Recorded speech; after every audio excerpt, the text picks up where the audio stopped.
নিজের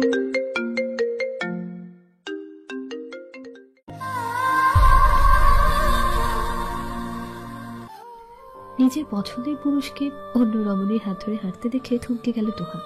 তাতে দাঁত চেপে চোখের জল আটকানোর চেষ্টা করছে সে। নীরবে সরে আসার পূর্বে মানুষটা তাকে দেখে ফেলল। ছুটে এসে ছুটে হাসি ঝুলিয়ে বলল, কিরে তোহা রানী, আমাকে দেখেও না দেখার ভান করে চলে যাচ্ছিস কেন? সাফায়েতের প্রশ্নে তোহার বেহায়া চোখে পুনরায় জল জমতে শুরু করেছে। সে বড় একটা নিঃশ্বাস নিয়ে নিজেকে স্বাভাবিক করল। সাফায়েতের পাশে দাঁড়িয়ে থাকা মানবীকে আর চোখে পরখ করে বলল, তোদের মাঝে তৃতীয় ব্যক্তি হতে চাইনি। তোরা কথা বল, আমি ক্লাসে যাচ্ছি। তোহা এড়িয়ে চলে আসতে চেয়েও ব্যর্থ হলো। সাফায়েত তার হাত টেনে আটকে দিয়েছে। কোনো ক্লাস করতে হবে না। ইশরার ইচ্ছে হয়েছে আজ দুপুরে খাবার রেস্টুরেন্টে খাবে, তুইও যাবি আমাদের সাথে। তোহা নিজের হাতখানা ছাড়িয়ে নিতে নিতে বলল, না রে, তোরা যা। তোদের মাঝে আমি কি করব? তোরা হলি লাভ বার্ডস, সেখানে আমি কেবল মাত্র তৃতীয় ব্যক্তি। আমি গেলে তোরা নিজের সময় ঠিক মতো উপভোগ করতে পারবি না। তার থেকে ভালো তোরা যা, আমি ক্লাস করে বাসায় চলে যাব। তার কথায় কোনরূপ মনোযোগ দিল না সাফায়েত। পুনরায় হাত ধরল, অপরদিকে ধরল ইশরার হাত। টেনে নিয়ে যেতে যেতে বলল, আমি তোর থেকে উত্তর জানতে চাইনি, শুধু জানিয়েছি ইদানিং বড্ড বেশি কথা বলছিস তুই। ঠোঁটের কোণে হাসি রেখে তোহা মনে মনে বলল, বেশি কথা বলছি বলেই তো ভেতরে ভেতরে গুমড়ে মরছি। বসরা এবং সাফায়েত পাশাপাশি বসলো। তাদের মুখোমুখি বসলো তোহা। খাওয়ার সময় তারা দুজন কথা বললেও তোহা নীরব শ্রোতার মতো মনোযোগহীন ভাবে তাদের শুনে গেল। আচমকায় পরিচিত মানুষটার সামনে বসতে তার অস্বস্তি হতে লাগলো। ভেতরে ভেতরে নিঃশ্বাস আটকে আসছে বলে মনে হচ্ছে। ডেজার্ট খাওয়ার সময় তোহা খেয়াল করলো ঈশ্বরা কিছু বলার চেষ্টা করছে। কিছু সময় ভেবে সে উঠে দাঁড়ালো। হঠাৎ দাঁড়ানোর কারণে দুজনের কথার মাঝে ব্যাঘাত ঘটল। তারা কোনো প্রশ্ন করবে তার পূর্বে সে দ্রুততার সাথে বলল, তোমরা কথা বলো, আমি একটু ওয়াশরুম থেকে আসছি। দ্রুত পায়ে স্থান ত্যাগ করলো সে। ওয়াশরুমে এসে বেশ কয়েকবার মুখে পানি ঝাপটা দিল তোহা। আয়নায় নিজের প্রতিচ্ছবির দিকে এক দৃষ্টিতে তাকিয়ে ভাবনায় ডুবিয়ে গেল সে। তোহা চলে যাওয়ার পর সাফায়েত চেয়ারটা টেনে ইশরার আরেকটু পাশে এসে বসলো। টেবিলের নিচে হাতখানা আঁকড়ে ধরে বলল, তোহা আমাদের সাথে এসেছে বলে কি তুমি মন খারাপ করেছো ইশরা? তা হবে কেন? তোহা আপু কি অপরিচিত কেউ নাকি? দেখো ইশরা, তোহা আমার অনেক পুরনো বন্ধু, আমার সকল সুখ দুঃখের ভাগিদার। তোহা বলতে গেলে সে আমার জীবন্ত ডায়েরি। ওর সাথে আমি মেলামেশা করি বলে তুমি মন খারাপ করো না ইশরা। ওকে ছাড়া আমি এক প্রকার অচল। তোহাবিহীন আমার কেন যেন সবকিছু আনন্দহীন লাগে। ইশরা সাফায়েতের বাহু আঁকড়ে ধরে বলল, আগে তো আমার জায়গাটা ফাঁকা ছিল, এখন তো আমি আছি। তাই তোহা না থাকলেও তোমাকে আমি হাসি খুশি রাখবো। একটা সম্পর্কে বিশ্বাস অতি প্রয়োজন। তোমার উপর আমার দৃঢ় বিশ্বাস আছে। তুমি কখনোই এমন কিছু করবে না যা দেখে আমি কষ্ট পাবো কিংবা আমাদের সম্পর্কে ফাটল ধরবে। তার থেকেও বড় কথা, ভালো মুহূর্তগুলো কাছের মানুষের সাথে ভাগ করে নিলে তা আরো আনন্দ ঘন হয়। এই না হলে আমার ইশরা পাখি, তুমি এত বুঝদার বলেই তো আমার তোমাকে এত ভালো লাগে। এই নাও, এবার কেকটা খেয়ে একটু মিষ্টি মুখ করো তো দেখি। চামচ দিয়ে একে অপরকে কেক খাইয়ে দিল তারা। এর ফাঁকে সাফায়েত দুষ্টুমি করে একটু ক্রিম ইশরার নাকে লাগিয়ে দিল। ইশরাও মিথ্যা রেগে যাওয়ার ভান করে মুখ ঘুরিয়ে নিল। সাফায়েত রাগ ভাঙানোর চেষ্টায় যখন ব্যস্ত ছিল, ইশরাও সুযোগ বুঝে তার গালে ক্রিম লাগিয়ে দিল। তার মুখ ভাব থেকে হাসি আটকাতে পারল না ইশরা। হাসিতে মগ্ন থাকা প্রেয়সীকে মুগ্ধ নয়নে দেখতে লাগলো সাফায়েত। খানিকটা দূর থেকে এই দৃশ্য দেখছে তোহা। দাঁতে দাঁত চেপে ওনার এক প্রান্ত খামচে ধরে দুজনকে দেখে চলেছে সে।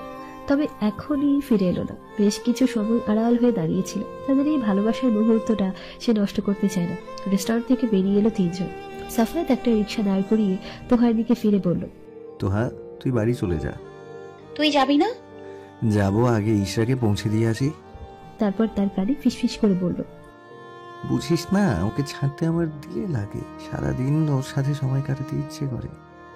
সেও হেসে ফিসফিস করে বলল, ওরে আমার প্রেমিক পুরুষ রে, এখন তো তোরই সময়।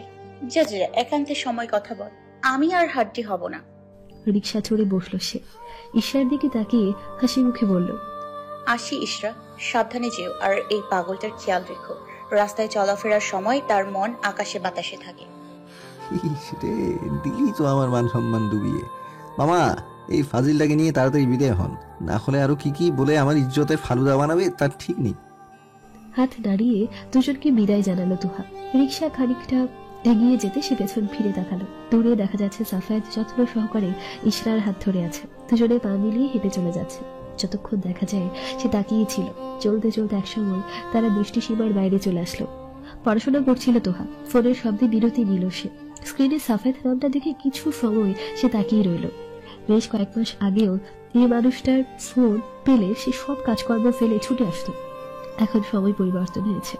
এখন কেন যেন তার সাফেদ নামক মানুষটা আশেপাশে থাকলেও দ্বিধা লাগে কথা বলতে। পুনরায় রিংটোনের শব্দে তোহা ভাবনায় ইতি টানল। গলা পরিষ্কার করে কণ্ঠ স্বাভাবিক করলো।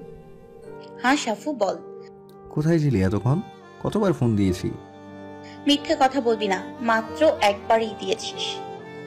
মিথ্যা রাগ দেখিয়ে বলল সে।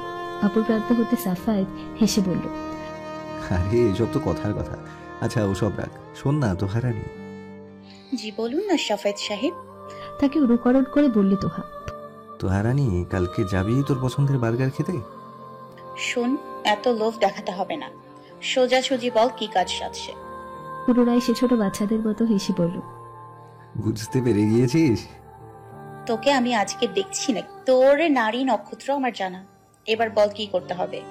শোন না তোহারানি, আমার অ্যাসাইনমেন্টটা একটু করে দে না প্লিজ প্লিজ। পরশু লাস্ট ডেট, আমি এখনো কিচ্ছু করিনি। প্লিজ বাবু, এবারের মতো বাঁচিয়ে দে, এই শেষবার। তোহা একটা দীর্ঘশ্বাস ফেলে বলল, বাস বাস, বুঝতে পেরে গিয়েছি। তোর এই শেষবার কথাটা আমি আজ পর্যন্ত বহুবার শুনেছি। গত মাসেও সেম কথাটাই বলেছিলি। আরে এটা তো শেষবার বলেছি, শেষের শেষবার এখনো বহু দূরে। প্লিজ বাচ্চা করে দে। আচ্ছা দিব, আর বাচ্চাদের মতো কান্না করিস না। থ্যাংক ইউ বাবু, তোকে কাল পাক্কা বার্গার খাওয়াবো। সেটা দেখা যাবে, তবে এই বাবু টাবু ডাকবি না। আমি তোর বাচ্চা নাকি? অবশ্য তুই আমার বড় বাচ্চা। আচ্ছা আমি এখন রাখছি, ইশরা ফোন দিচ্ছে। Bye bye Toharani. Toha bye বলবে তার আগে ফোন কেটে গেল। হতাশ নয়নে সে ফোনের দিকে তাকিয়ে ভাবল, এক সময় আমরা ঘন্টার পর ঘন্টা কথা বলতাম, আর এখন সেসব শুধু স্মৃতি। তুই কি আমার থেকে সত্যি সত্যি দূরে চলে যাচ্ছিস সাফাই? ইশরা এবং সাফেদকে একসাথে দেখে তোহা ভাবতে লাগলো তার যাওয়া উচিত হবে কিনা। তারপর নিজেই নিজেকে ধমকে বলল, সাফাইতের সাথে যেই থাকুক, এত দ্বিধা করার কি আছে? সে কি আমার দূরের কেউ নাকি? তোহা, তুই নিজেই নিজেকে অস্বস্তির মধ্যে ঠেলে দিচ্ছিস। সাফেদের পাশে এসে দাঁড়ালো সে। ব্যাগ থেকে একটা ফাইল বের করে টেবিলে রাখলো। এই নে তোর অ্যাসাইনমেন্ট, যত্ন করে রাখিস।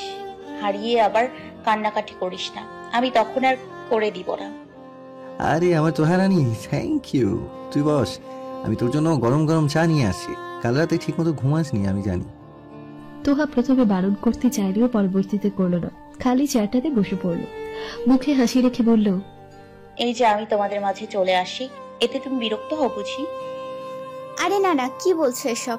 তুমি সাফায়েতের বেস্ট ফ্রেন্ড, সেই হিসেবে তুমি আমারও বন্ধু। তার থেকেও বেশি আমি তোমাকে বড় বোনের নজরে দেখি। সাফায়েত আমাকে সবসময় তোমার কথা বলে, তুমি নাকি ওর জীবন্ত ডায়েরি। সত্যি সে আমার কথা বলে? তা নয় তো কি, মিথ্যা বলবো না। প্রথম দিকে যখন সে তোমার কথা বলতো তখন না আমার হিংসে হতো, সাথে তোমাকে দেখার সুপ্ত ইচ্ছা জেগেছিল। যখন তোমার সাথে দেখা হলো, তোমার সাথে কথা বলা শুরু হলো, বুঝতে পারলাম কেন সাফায়েত তোমার এত প্রশংসা করে। সাফায়েত তার কথা ইশরাকে বলে জানতে পারে। তোহার অধরের কোণে তৃপ্তি মাখা হাসি ফুটে উঠল। চা হাতে সাফায়েত ফিরে এলো। তোহাকে দেওয়ার আগে কয়েকবার তাতে ফু দিল। সাবধানে খাবি, গরম। আর জিহ্বা পুড়িয়ে মুখের স্বাদ খারাপ করে রাখবি। আমি জানি, তোকে আর আমার গার্জিয়ান সাজতে হবে না। জানিস বলেই তো বারবার জিহ্বা পুড়িয়ে রাখিস।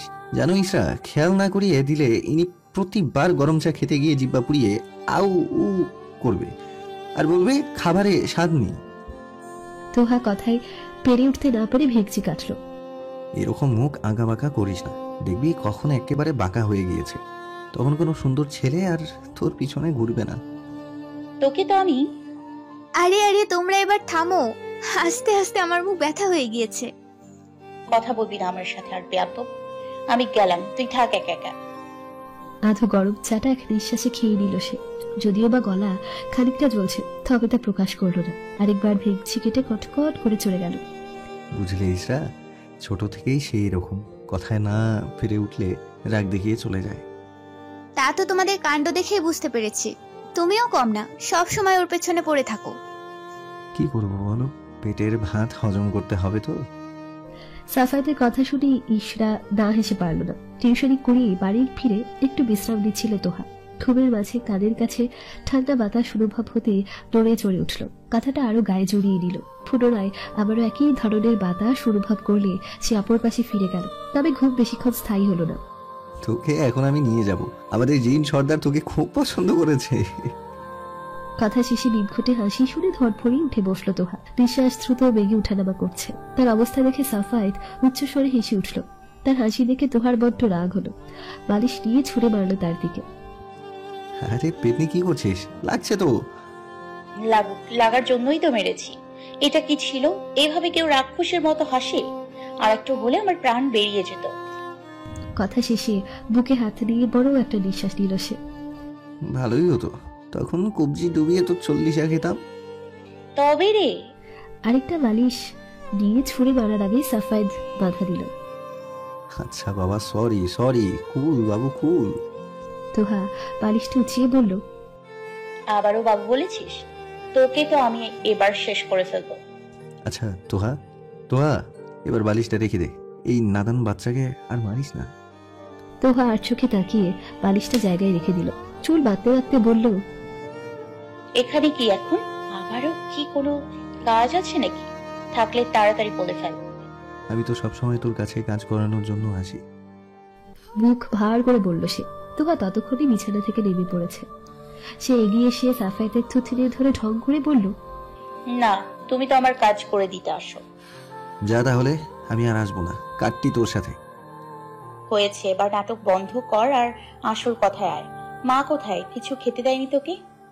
জিজ্ঞেস করেছিল কি খাবো, তবে আমি বারণ করেছি, কারণ বাইরে গিয়ে খাবো। এখন তুই তাড়াতাড়ি তৈরি হয়ে নে। কেন? কোথায় যাব? আমি কিছুক্ষণ আগে গেলাম, এখন আর বাইরে যেতে ইচ্ছে করছে না। কিন্তু কেশরে কার কথা। আলমারি খুলে সব জামা কাপড় নাড়াচাড়া করে একটা জামা নিয়ে তোহার হাতে ধরিয়ে দিল সে। এক প্রকার ছেলে তাকে ওয়াশরুমে পাঠিয়ে দিয়ে বলল, তাড়াতাড়ি বের হবি, না হলে এই অবস্থায় তুলে নিয়ে যাব। আর কথা বাড়ালো না তোহা, কারণ সে ভালোই জানে গলা ফাটিয়ে বললেও সাফায়েত তার কথায় কোনো কান দেবে না। পার্কের কাছে দাঁড়িয়ে আছে তোহা। সাফায়েত একটা হেলমেট নিজে পরে নিল, অপরটা তোহার দিকে বাড়িয়ে দিতে গেলেও দিল না। তোহার মনক্ষুণ্ণ হলো। সে ভাবলো হয়তো এখন ঈশা এটা ব্যবহার করে বলে সাফায়েতের দিতে দ্বিধা লাগছে। থাক, কেন অন্যের জিনিসে ভাগ বসাবো? এটা তো সামান্য হেলমেট, একদিন না পড়লে কিচ্ছু হবে না।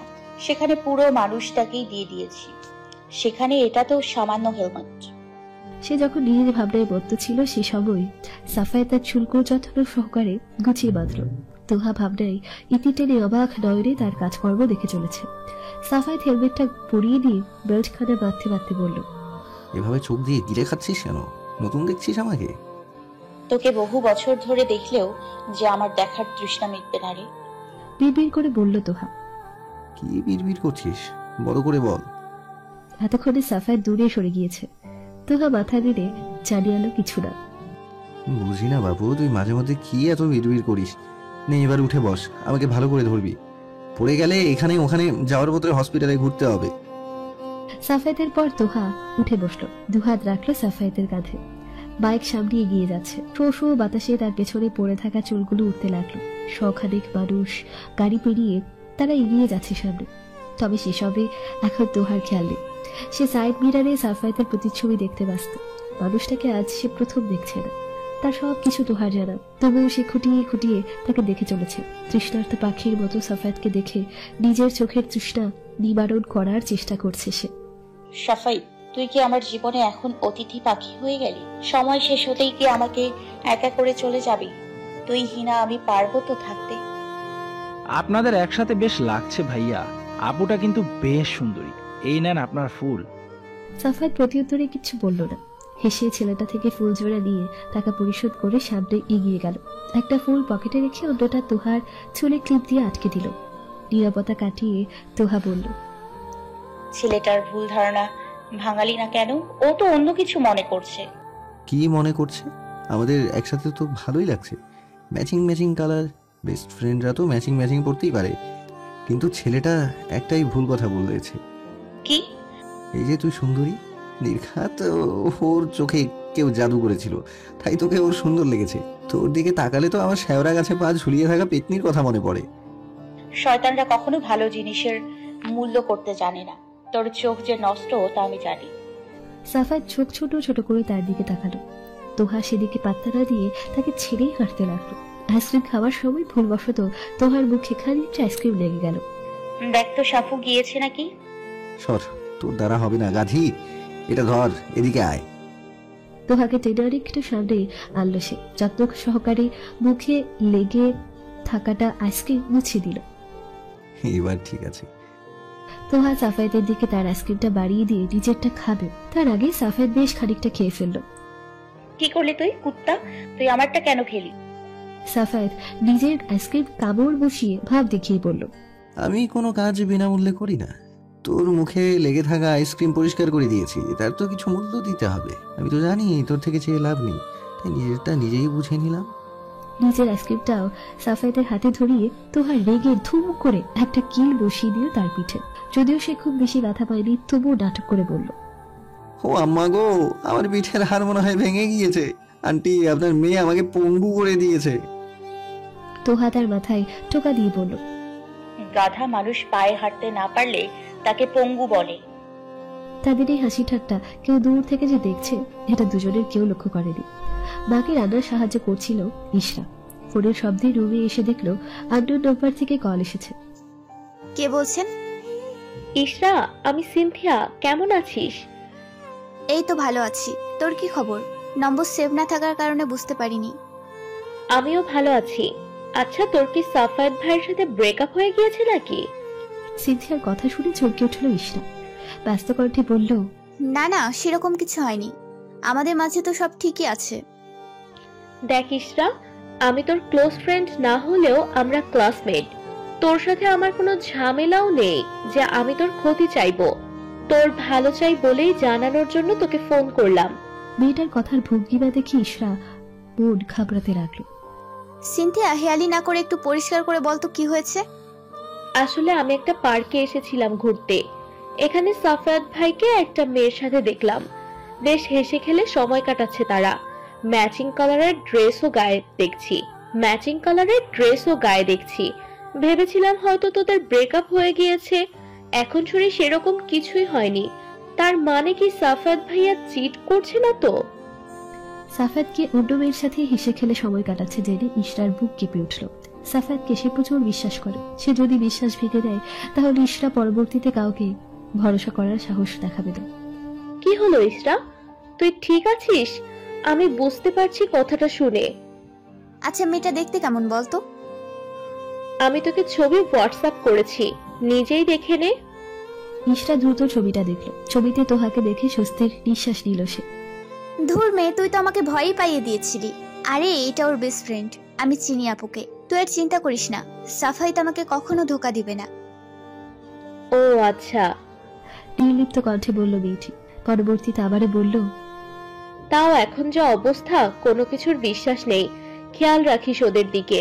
বন্ধুদের পেছনে তোর অগোচরে যদি কিছু করে বেড়ায়, বেশি বিশ্বাস করে ছেড়ে দিস না। হারিয়ে গেলে তখন পস্তাবি। রাখছি আমি। সিনথিয়ার ফোন তো রেখে দিল, কিন্তু ইশরার মনে ভয় এবং সন্দেহের বীজ পুঁতে দিয়েছে। খাসির উপর ধপ করে ইশরার পাশে বসে পড়ল সাফায়েত। তাকে চুপচাপ দেখে জানতে চাইল, কি হয়েছে? এভাবে চুপচাপ বসে আছো কেন? সকালে কিছু খাওনি নাকি? খেয়েছি। নির্লিপ্ত কণ্ঠে বলল সে। তাহলে এভাবে বসে আছো কেন? কিছু বলো। এই ইস্যু, তোমার কি মন খারাপ? আমার দিকে তাকাও তো। গালে হাত দিয়ে নিজের দিকে ফেরালো সাফায়েত। ঈশ্বরে গাল থেকে হাত সরিয়ে তো আঁকড়ে ধরলে বলল, কাল একবারও ফোন করনি কেন? জানো কতক্ষণ অপেক্ষা করেছিলাম? আচ্ছা, এই কারণে মহারানীর মন খারাপ। আসলে কাল ফোনটা পানিতে পড়ে বন্ধ হয়ে গিয়েছিল। আসার পর ঠিক করাতে দিয়ে এসেছি। পরে তোমাকে অন্য ফোন থেকে ফোন দিতেও মনে ছিল না। দাঁড়াও, তোমাকে একটা জিনিস দেওয়ার ছিল। ব্যাগ থেকে একটা শুকনো গোলাপ ফুল তার দিকে এগিয়ে দিল সে, যার কয়েকটা পাপড়ি ইতোমধ্যে ঝরে গিয়েছে। এটা তোমার জন্য, কালকে নিয়েছিলাম। তখন অনেক তাজা ছিল, কি টকটকে লাল ছিল রং, কিন্তু এখন দেখো শুকিয়ে মরা হয়ে গিয়েছে। তোমার কথা ভেবে নিয়েছিলাম এখন না দিলেও শান্তি পাবো না, তাই শুকনো মরমরেটাই দিলাম। ঈশ্বর হেসে ফুলটা নিয়ে বলল, তুমি আমাকে ভালোবেসে যাই দাও না কেন, আমি তাতেই খুশি। কথায় কথায় ইশরা অন্যদিকে চলে গেল। সে ভেবেছিল কড়া করে জিজ্ঞেস করবে সাফায়েত কাল কোথায় ছিল। যদিও বা সে জানে, কিন্তু কথার তালে তা সম্পূর্ণ ভুলে গিয়েছে। তবে বেশ কিছু সময় কথার তালে সাফাত নিজেকেই বলল, জানো, কালকে তোহাকে নিয়ে ঘুরতে বের হয়েছিলাম, সে সময় এই ফুলটা নিয়েছি। ওর আইসক্রিম খেয়ে ফেলেছিলাম বলে সে কি রাগ। ইশরা কথা কাটানোর জন্য বলল, তা তো অবশ্যই করবে। আচ্ছা সেসব বাদ দাও তুমি। পুনরায় তারা অন্য কোথাও চলে গেল। আপাতত ইশরা সেসব নিয়ে কোনো ধরনের কথা বলে তাদের সুন্দর মুহূর্তটা নষ্ট করতে চায় না। সাফায়েত বারবার ঘড়ি দেখছে, দেখে তোহা বলল, কিরে, এতবার ঘড়ি দেখছিস কেন? কি হয়েছে? সময় যাচ্ছেই না, কখন যে ক্লাসটা শেষ হবে। পেছনে কপাল ঠিকই বলল সে। বারবার ঘড়ি দেখলে কি সময় দ্রুত চলে যায়? কোনো জরুরি কাজ আছে নাকি? ইসরার সাথে দেখা করতে যাব, পরের ক্লাস অফ কর। চুপ হয়ে গেল তোহা। কয়েক সেকেন্ড পরে ধীর কণ্ঠে বলল, হাতটা এদিকে দে তো। সাফাত নিজের ডান হাতটা এগিয়ে দিল, তবে তোহা সেটা সরিয়ে বাম হাতটা সামনে আনল এবং ঘড়িটা খুলে নিজের ব্যাগে রেখে দিল। ঘড়ি খুলেছিস কেন? পছন্দ হয়েছে তোর? নিয়ে যাবি? তোর তুই পচা করি আমার লাগবে না। বারবার সময় দেখলে অস্থিরতা বাড়বে, তাই এটা এখন আমার কাছে থাক। এখন তুই ক্লাসে মনোযোগ দে। পরে আমাকে যদি বলিস বুঝিয়ে দিতে, তাহলে তোর খবর আছে। সাফায়েত হতাশ হয়ে খালি হাত দিয়ে স্যারের দিকে তাকিয়ে রইল। শুধু কোনো পড়ায় তার কানে যাচ্ছে না। তার অবস্থা দেখে দীর্ঘশ্বাস ফেলল তোহা। লিখতে লিখতে বলল, কবে যে এই ছেলে ঠিক হবে? ক্লাস থেকে স্যার বেরিয়ে যেতে সাফায়েতের বোর্ডে যেন প্রাণ এলো। তার বলফতা যেন মুহূর্তে উবে গেল। তা দেখে তোহা খোঁচা দিয়ে বলল, এতক্ষণ তো মরা মুরগির মতো ঝিমোচ্ছিলি, এখন বুলেট ট্রেনের মতো দৌড়চ্ছিস। ও তুই বুঝবি না, প্রেম করতে হলে মরা মুরগি হলে চলে না। বুলেট ট্রেন না হলে প্রেম করে মজা আছে নাকি? সাফায়েত ব্যাগ নিয়ে দ্রুত পায়ে বেরিয়ে যেতে লাগলো। পেছন থেকে তোহা উচ্চস্বরে বলল, আরে সাফু, তোর ঘড়ি তো নিয়ে যা। সাফায়েত না থেমে জবাবে বলল, তোর কাছে রেখে দে, আমি কাল নেব। পরবর্তী ক্লাসগুলো মন দিয়ে করিস, আমাকে নোটস পাঠিয়ে দিস। আর ক্লাস করবি না আজ? না রে তো হারানি, আজ আমি গেলাম। সাবধানে বাড়ি যাস, তোর কিছু হলে আমি নোটস পাবো না। শেষ কথাটা শুনে তোহা কটকট করে তার দিকে তাকালো, যা দেখে সাফায়েত ভীষণ মজা পেল। হাসতে হাসতে ক্লাসরুম ত্যাগ করলো সে। কড়া রোদে সবার যান যায় যায় অবস্থা। রিক্সার জন্য দাঁড়িয়ে আছে তোহা এবং সাফায়েত। এদিক সেদিক তাকাতে তোহার নজর পড়ল রাস্তায়। কিছু একটা দেখে তার ঠোঁটের কোণে হাসি ফুটে উঠল। খানিকটা পিছিয়ে গেল সে, ঘাড়টা সামান্য বাঁকা করলো যেন সাফায়েতের ছায়ার কাছে তার মাথাটা যায়। আস্তে করে ফোনটা বের করলো এবং এই মুহূর্তটা ক্যামেরা বন্দি করে রাখলো। বিড়বিড় করে বলল, এভাবে যদি ভালোবাসার মানুষ হিসেবে তোর কাঁধে মাথা রাখতে পারতাম সাপু, কি হতো যদি ঈশা তোর জীবনে না আসতো? কি হতো যদি আমি তোকে নিজের মনের কথা বলে দিতাম? তুই আমার না হয় সাফু, কিন্তু এই ছোট ছোট মুহূর্তগুলো আমি যত্ন করে স্মৃতিতে সাজিয়ে রাখবো। কিরে তোহা, এই দামড়ি বয়সেও ছায়ার সাথে কথা বলছিস? নিজের অনুভূতি সূক্ষ্মভাবে গোপন করে সে মিথ্যা ভাব দেখিয়ে বলল, করছি, তোর সমস্যা? আমার ছায়া, আমার যা ইচ্ছা করবো। তাহলে তুই এই রোদে দাঁড়িয়ে ছায়ার সাথে গল্প কর, আমি গেলাম। সাফায়েত রিকশায় চড়ে বসে তোহাও তাড়াহুড়ো করে উঠে বসলো। বিয়াদ্দব, আমাকে ছেড়ে চলে যাচ্ছিস কেন? তোরই তো ছায়ার সাথে আড্ডা দেওয়ার শখ হয়েছে, তো তুই থাক না, চলে যাচ্ছিস কেন? চুপ কর শয়তান, আর বাজে কথা বললে রিকশা থেকে ফেলে দিব। রিকশা তার আপন গতিতে চললে সাথে পুরো রাস্তা জুড়ে চলল দুজনের দুষ্টু মিষ্টি ঝগড়াও। সাফায়েত ফোন পেয়ে হন্তদন্ত হয়ে নিচে নেমে এলো ইশরা। বড় বড় নিঃশ্বাস ফেলে জিজ্ঞেস করলো, কি হয়েছে? হঠাৎ এত জরুরি তলব কেন?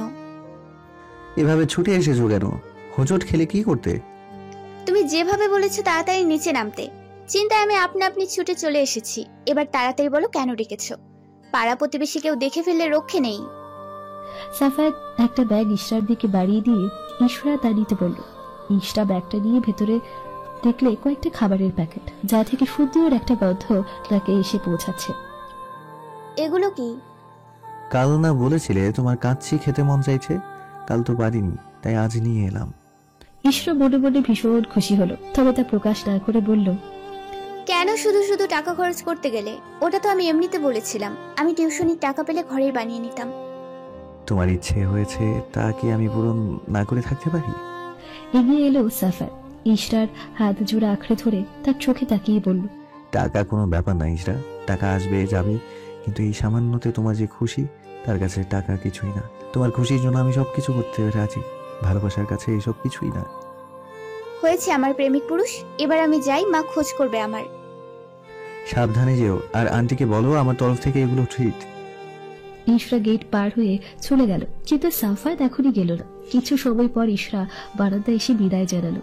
সাফায়েত ইশরায় ভালোবাসি বলে বাইকে চড়ে নিজের গন্তব্যে পাড়ি দিল।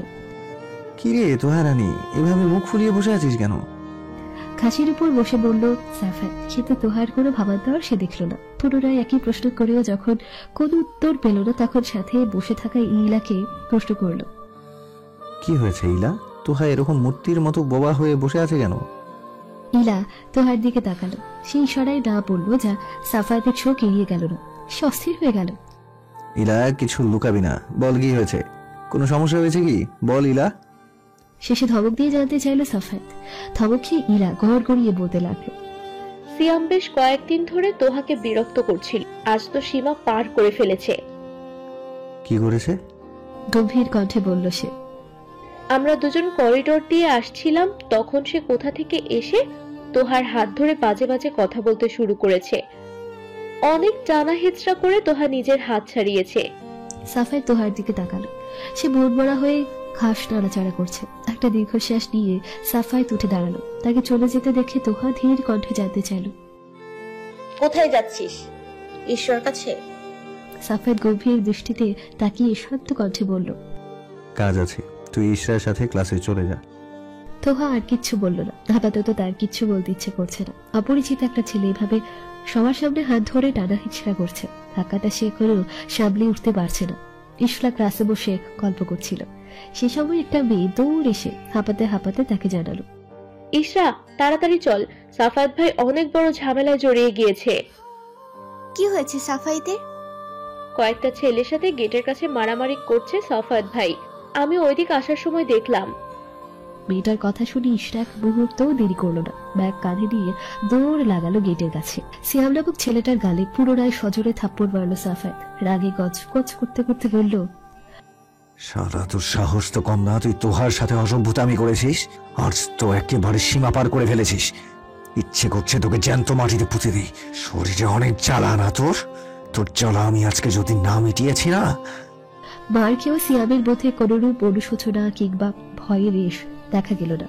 বরং সে কুৎসিত ভাবে হেসে বলল, আমার শরীরে না হয় জ্বালা ধরেছে, তাই ওই মেয়ের হাত ধরেছি ফিল নেওয়ার জন্য। কিন্তু তোর তো জ্বলছে কেন? এত রাগ কেন করছিস? শুনেছি ওই মেয়ে তোর বন্ধু, তা শুধুই কি বন্ধু নাকি ফ্রেন্ডস উইথ বেনিফিট? আরে বলতে পারিস, কোনো সমস্যা নেই, ফাঁকা জায়গা লাগলে আমাকে বলতে পারিস। সিয়ামের কুৎসিত কথা শুনে সাফায়েতের মাথায় আগুন ধরে গেল। রাগে হিতাহিত জ্ঞান হারিয়ে সর্বশক্তি দিয়ে সিয়ামকে আঘাত করতে লাগলো সে। সাফায়েতের এই ধরনের ক্ষিপ্ত রূপ দেখে খাপড়ে গেল ইশরা। প্রথমে এগিয়ে আসার সাহস না পেলেও সাহস সঞ্চয় করে এগিয়ে এলো তাকে আটকানোর জন্য। সাফায়েত, ছেড়ে দাও ওকে, ওর রক্তক্ষরণ হচ্ছে, আরো মারলে বড় কিছু হয়ে যাবে। ছাড়ো সাফায়েত। তাকে টানাটানি করতে লাগলো ইশরা, কিন্তু সাফায়েতকে এক চুলও সরাতে পারল না সে। একসময় সাফায়েত খেয়াল না করে ইশরাকে ঠেলে দূরে সরিয়ে দিল, যার ফলে সে ছিটকে খানিকটা দূরে সরে গেল। ইশরা এগিয়ে এলো না, অবাক নয়নে সাফায়েতের দিকে তাকিয়ে রইল। এরই মাঝে কোথা থেকে হন্তদন্ত হয়ে ছুটে এলো তোহা। সে ভার্সিটি পেরিয়ে অর্ধেক রাস্তা চলে গিয়েছিল। ইলার ফোন পেয়ে দৌড়াতে দৌড়াতে পুনরায় ফিরে এসেছে। সাফুত, ছাড় ওকে, মরে যাবে ও। সাফুত, ছেড়ে দে।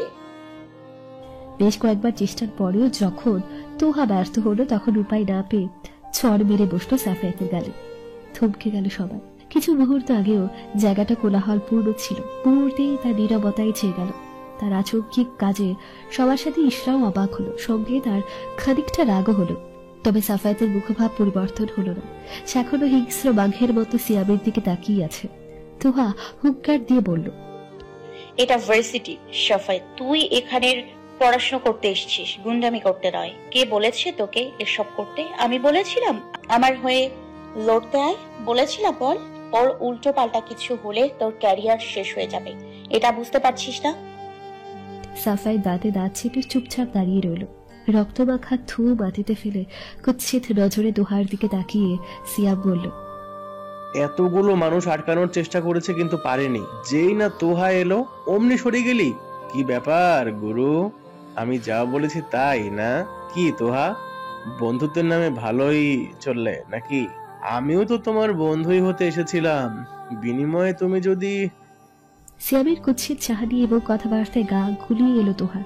সে সহ্য করতে না পেরে সজোরে জ্বর বেড়ে বসলো সিয়ামের গালে। মাটিতে একতলা থুতু ফেলে ঘৃণা ভরা কণ্ঠে বলল, এই থুথু তোর মুখে মারতে পারলে শান্তি পেতাম। তুই নোংরা বলে অন্যজনও নোংরা হবে এই ভাবনা ছেড়ে দে। তোর চরিত্র খারাপ বলে অন্যরাও যে সে পথে হাঁটছে এই ভুল ধারণা থেকে বেরিয়ে আয়।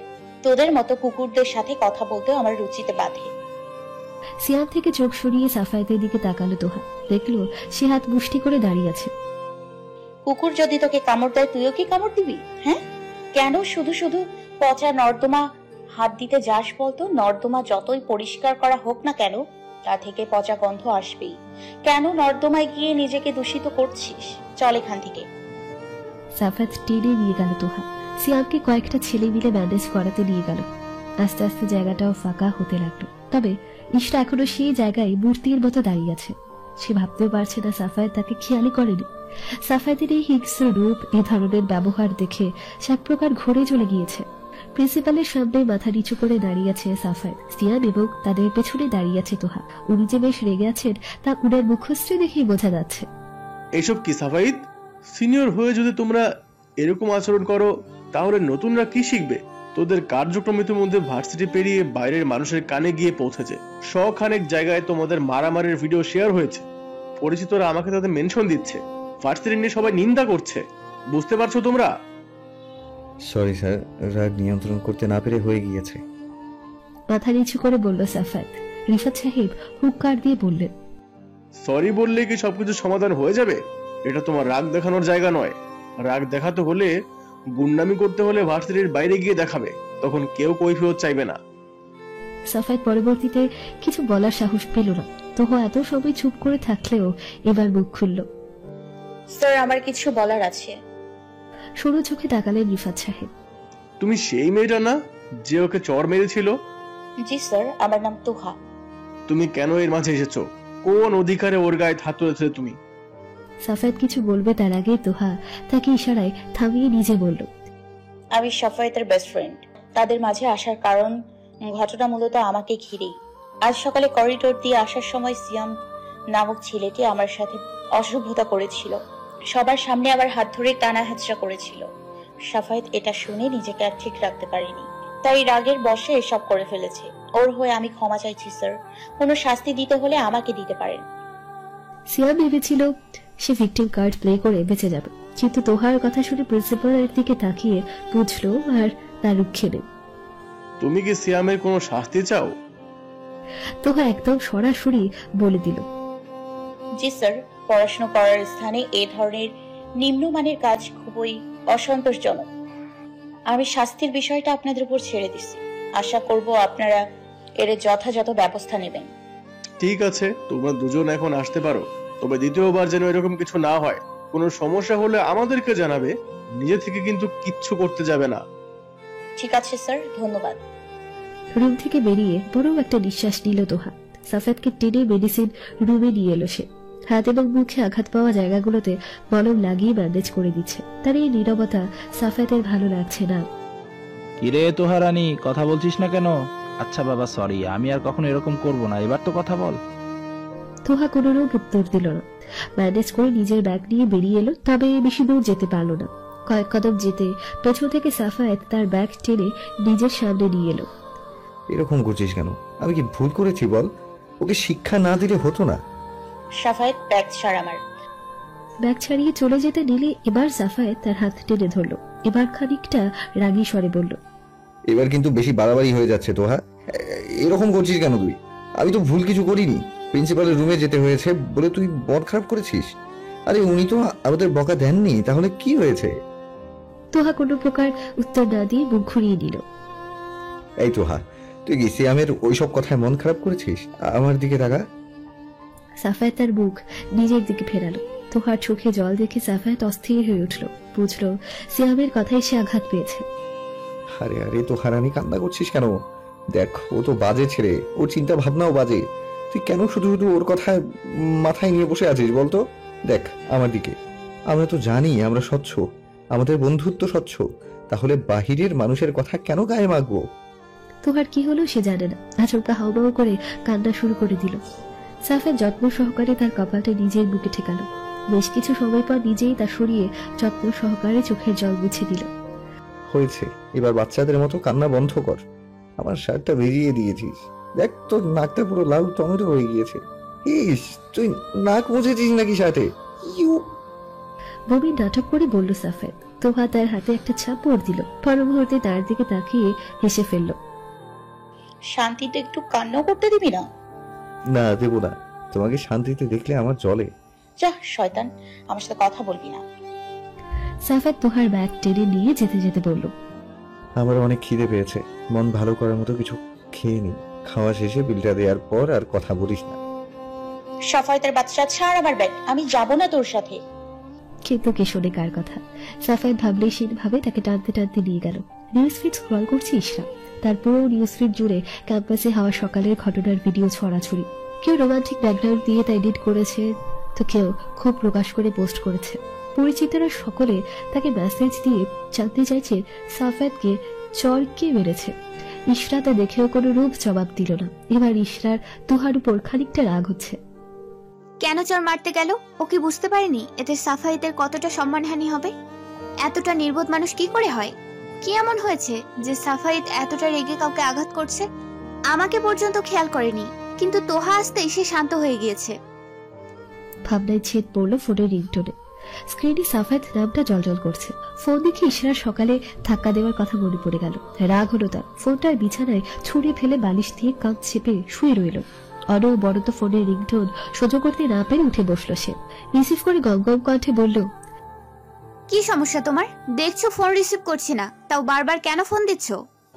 রিসিভ করতে এত রাগী কণ্ঠ শুনে হক চকিয়ে গেল সাফেদ।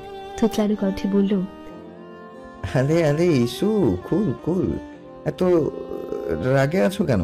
কেউ কিছু বলেছে? তা জেনে তুমি কি করবে? আমাকে আর কল দিবে না। পুরো দিন পেরিয়ে যাবার পর উনি এসেছে ঢং দেখাতে, আরেকবার ফোন দিলে খবর আছে। আরে ইশরা, শোনো না, এত রেগে আছো কেন? আচ্ছা বাবু, সরি।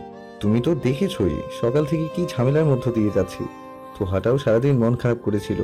এখন তুমিও যদি রাগ করে থাকো তাহলে আমি কোথায় যাব?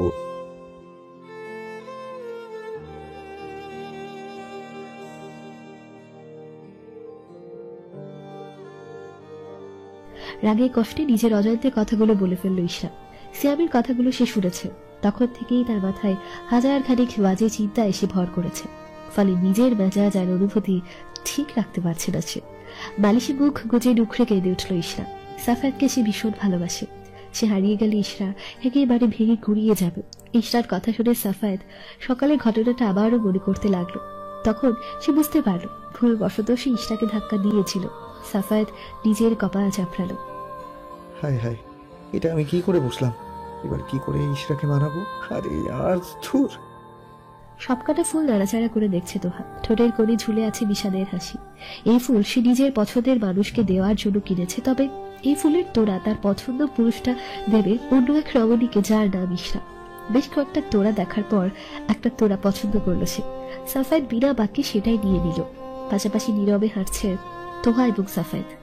নীরবতা ভেঙে সাফেদ অস্থির কণ্ঠে ফুলগুলোর দিকে তাকিয়ে বলল, ইশরা মানবে তো? তোহা নির্লিপ্ত কণ্ঠে বলল, চেষ্টা করে দেখ। আমি সত্যি বলছি, ওকে আমি খেয়াল করিনি, না বুঝে ওভাবে সরিয়ে দিয়েছিলাম। অনুশোচনা করে বলল সে। মেয়েরা স্বভাবগত একটু কোমল হয়। তোর হঠাৎ আচরণে তার মন খারাপ হয়েছে, তবে তা ক্ষণস্থায়ী। দেখবি তুই ওর সাথে একটু ভালোবেসে ব্যবহার করলে ও স্বাভাবিক হয়ে যাবে। উফ, কথা বলতে বলতে দুজনে ক্যান্টিনে চলে এসেছে। কোনার একটা টেবিলে দেখলো ইশরা একা বসে বই পড়ছে।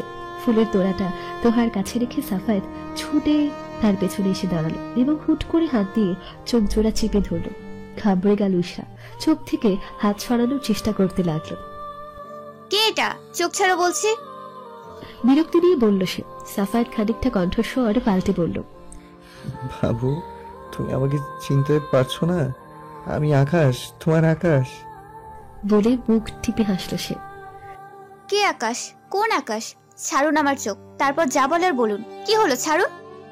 সাফায়েত ঘাড় ঘুরিয়ে কিছু দূরে থাকা তোহার দিকে তাকালো। সে ইশারায় বলল ছেড়ে দিতে। এর মাঝে ইশরা ছাড়া দিয়ে হাতটা সরিয়ে নিয়ে ঝাঝালো গন্ধে বলল, এই কে আপনি? হুট করে।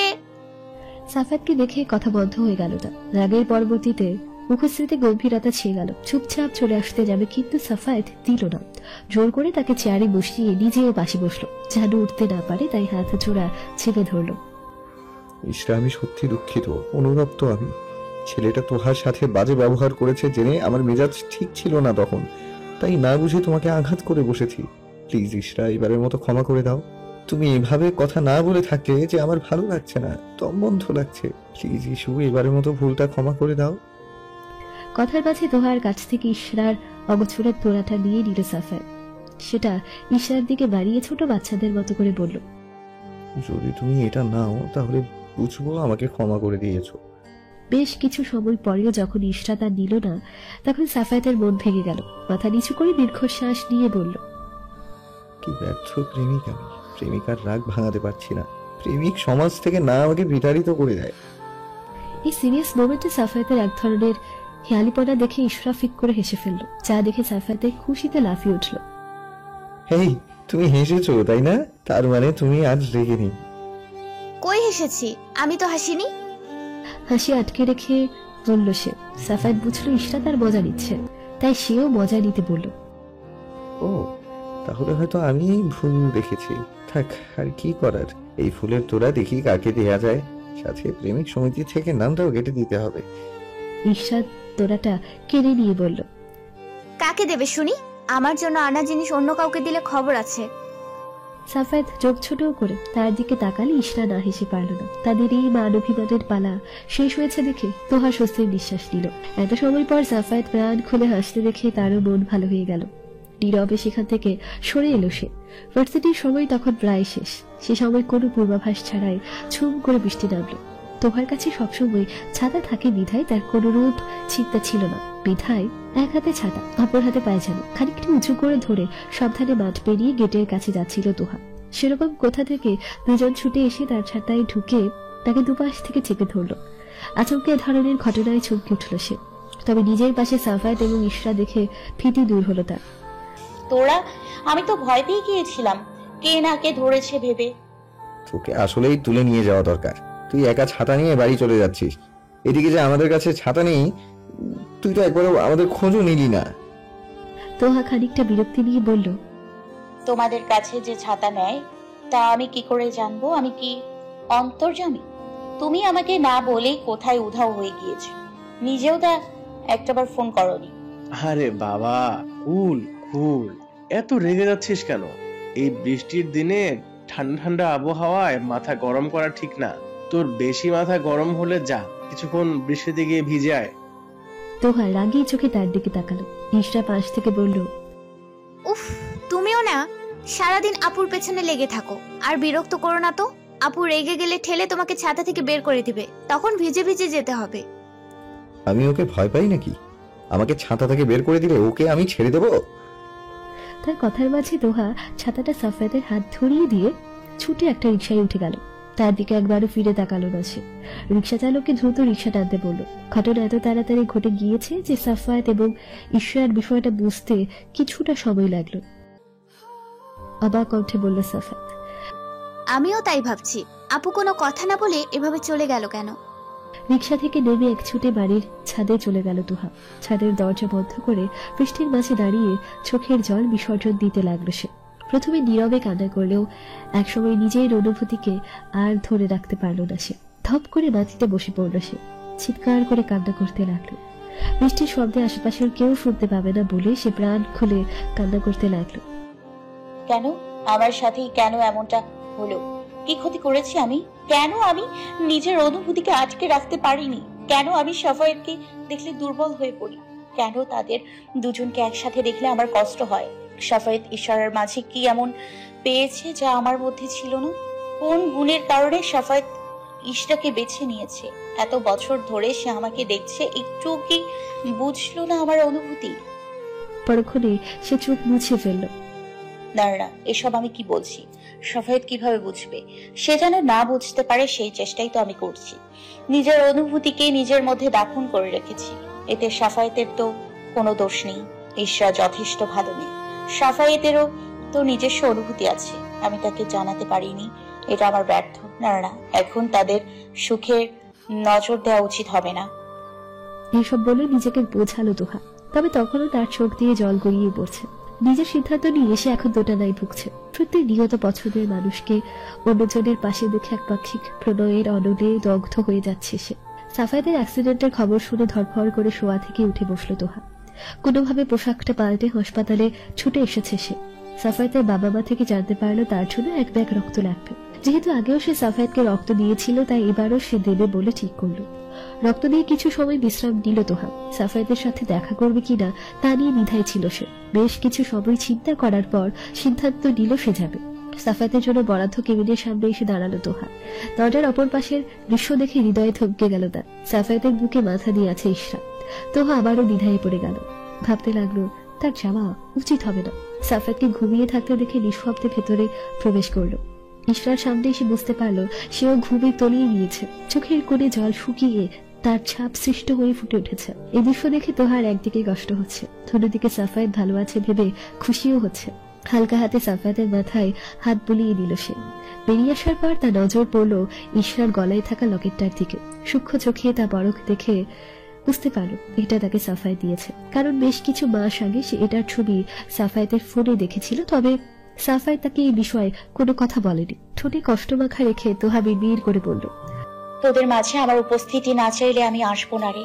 এতে বরং আমারই ভালো। এই বিরহের দহনে কম পুড়তে হবে। মিথ্যা বলবো না, তোদের একসাথে দেখলে আমার ভীষণ কষ্ট হয়। মাঝে মাঝে ইশরাকে হিংসেও হয় বটে। তবে যাই হোক না কেন, আমি যতই না পাওয়ার বেদনায় তলিয়ে যাই তাতে কোনো সমস্যা নেই। আমার একটাই চাওয়া, তুই যেন ভালো থাকিস, সেটা যার সাথেই হোক। পুনরায় আরেকবার সাফায়েতের মাথায় হাত বুলিয়ে দিয়ে নীরবে স্থান ত্যাগ করলো তোহা। হসপিটালে আর বেশিক্ষণ থাকলে সে দম বন্ধ হয়ে মারা যাবে। ঘুম থেকে জেগে সাফায়েতকে চোখের সামনে দেখে ভরকে গেল তোহা। প্রথমে ভেবেছিল হয়তো অতিরিক্ত তার ব্যাপারে ভাবার ফলে ভুল দেখেছে, কিন্তু যখন মাথায় টোকা পড়লো তখন নিশ্চিত হলো আসলে সাফায়েত তার সামনে উপস্থিত আছে। অবাক কণ্ঠে বলল, কিরে, তুই এখানে এই সময় কি করছিস? সাফায়েত ধপ করে বিছানায় গা এলিয়ে দিয়ে বলল, এক মহারানীকে দেখতে এলাম, তার তো এখন আর পাত্তা নেই। আমি তো আবার একজনের বেলায় প্রচন্ড রকমের বেহায়া, তাই থাকতে না পেরে বেহায়ার মতো ছুটে এলাম তার খোঁজ নিতে।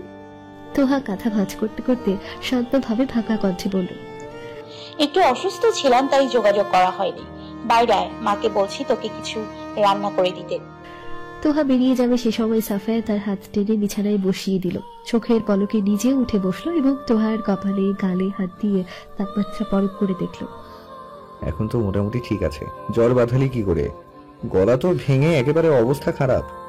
ও কিছু না, সেদিন বৃষ্টিতে ভেজার কারণে একটু ঠান্ডা লেগেছে, ঠিক হয়ে যাবে। জানি কতটা ঠিক হবে। 1 মাসের আগে যে তোমার কাশি যাবে না তা আমার জানা আছে। কে বলেছে ভিজতে? হাতা আমাদের দিয়ে ওভাবে চলে এলি কেন? ফোন দিলাম ধরলিও না। আরে বুদ্ধ, আমি তোমাদের একটু একান্ত সময় দিয়েছিলাম। বাইরে ঝুম বৃষ্টি, ঠান্ডা বাতাস, এক ছাতার নিচে তোরা দুজন। উফ, কি রোমান্টিক। প্রচুর রোমান্টিক। এসবের চক্করে যে তুই অসুস্থ হয়ে গেলি না জানি এবার সারতে কতদিন লাগে। চিন্তিত কণ্ঠে বলল সে।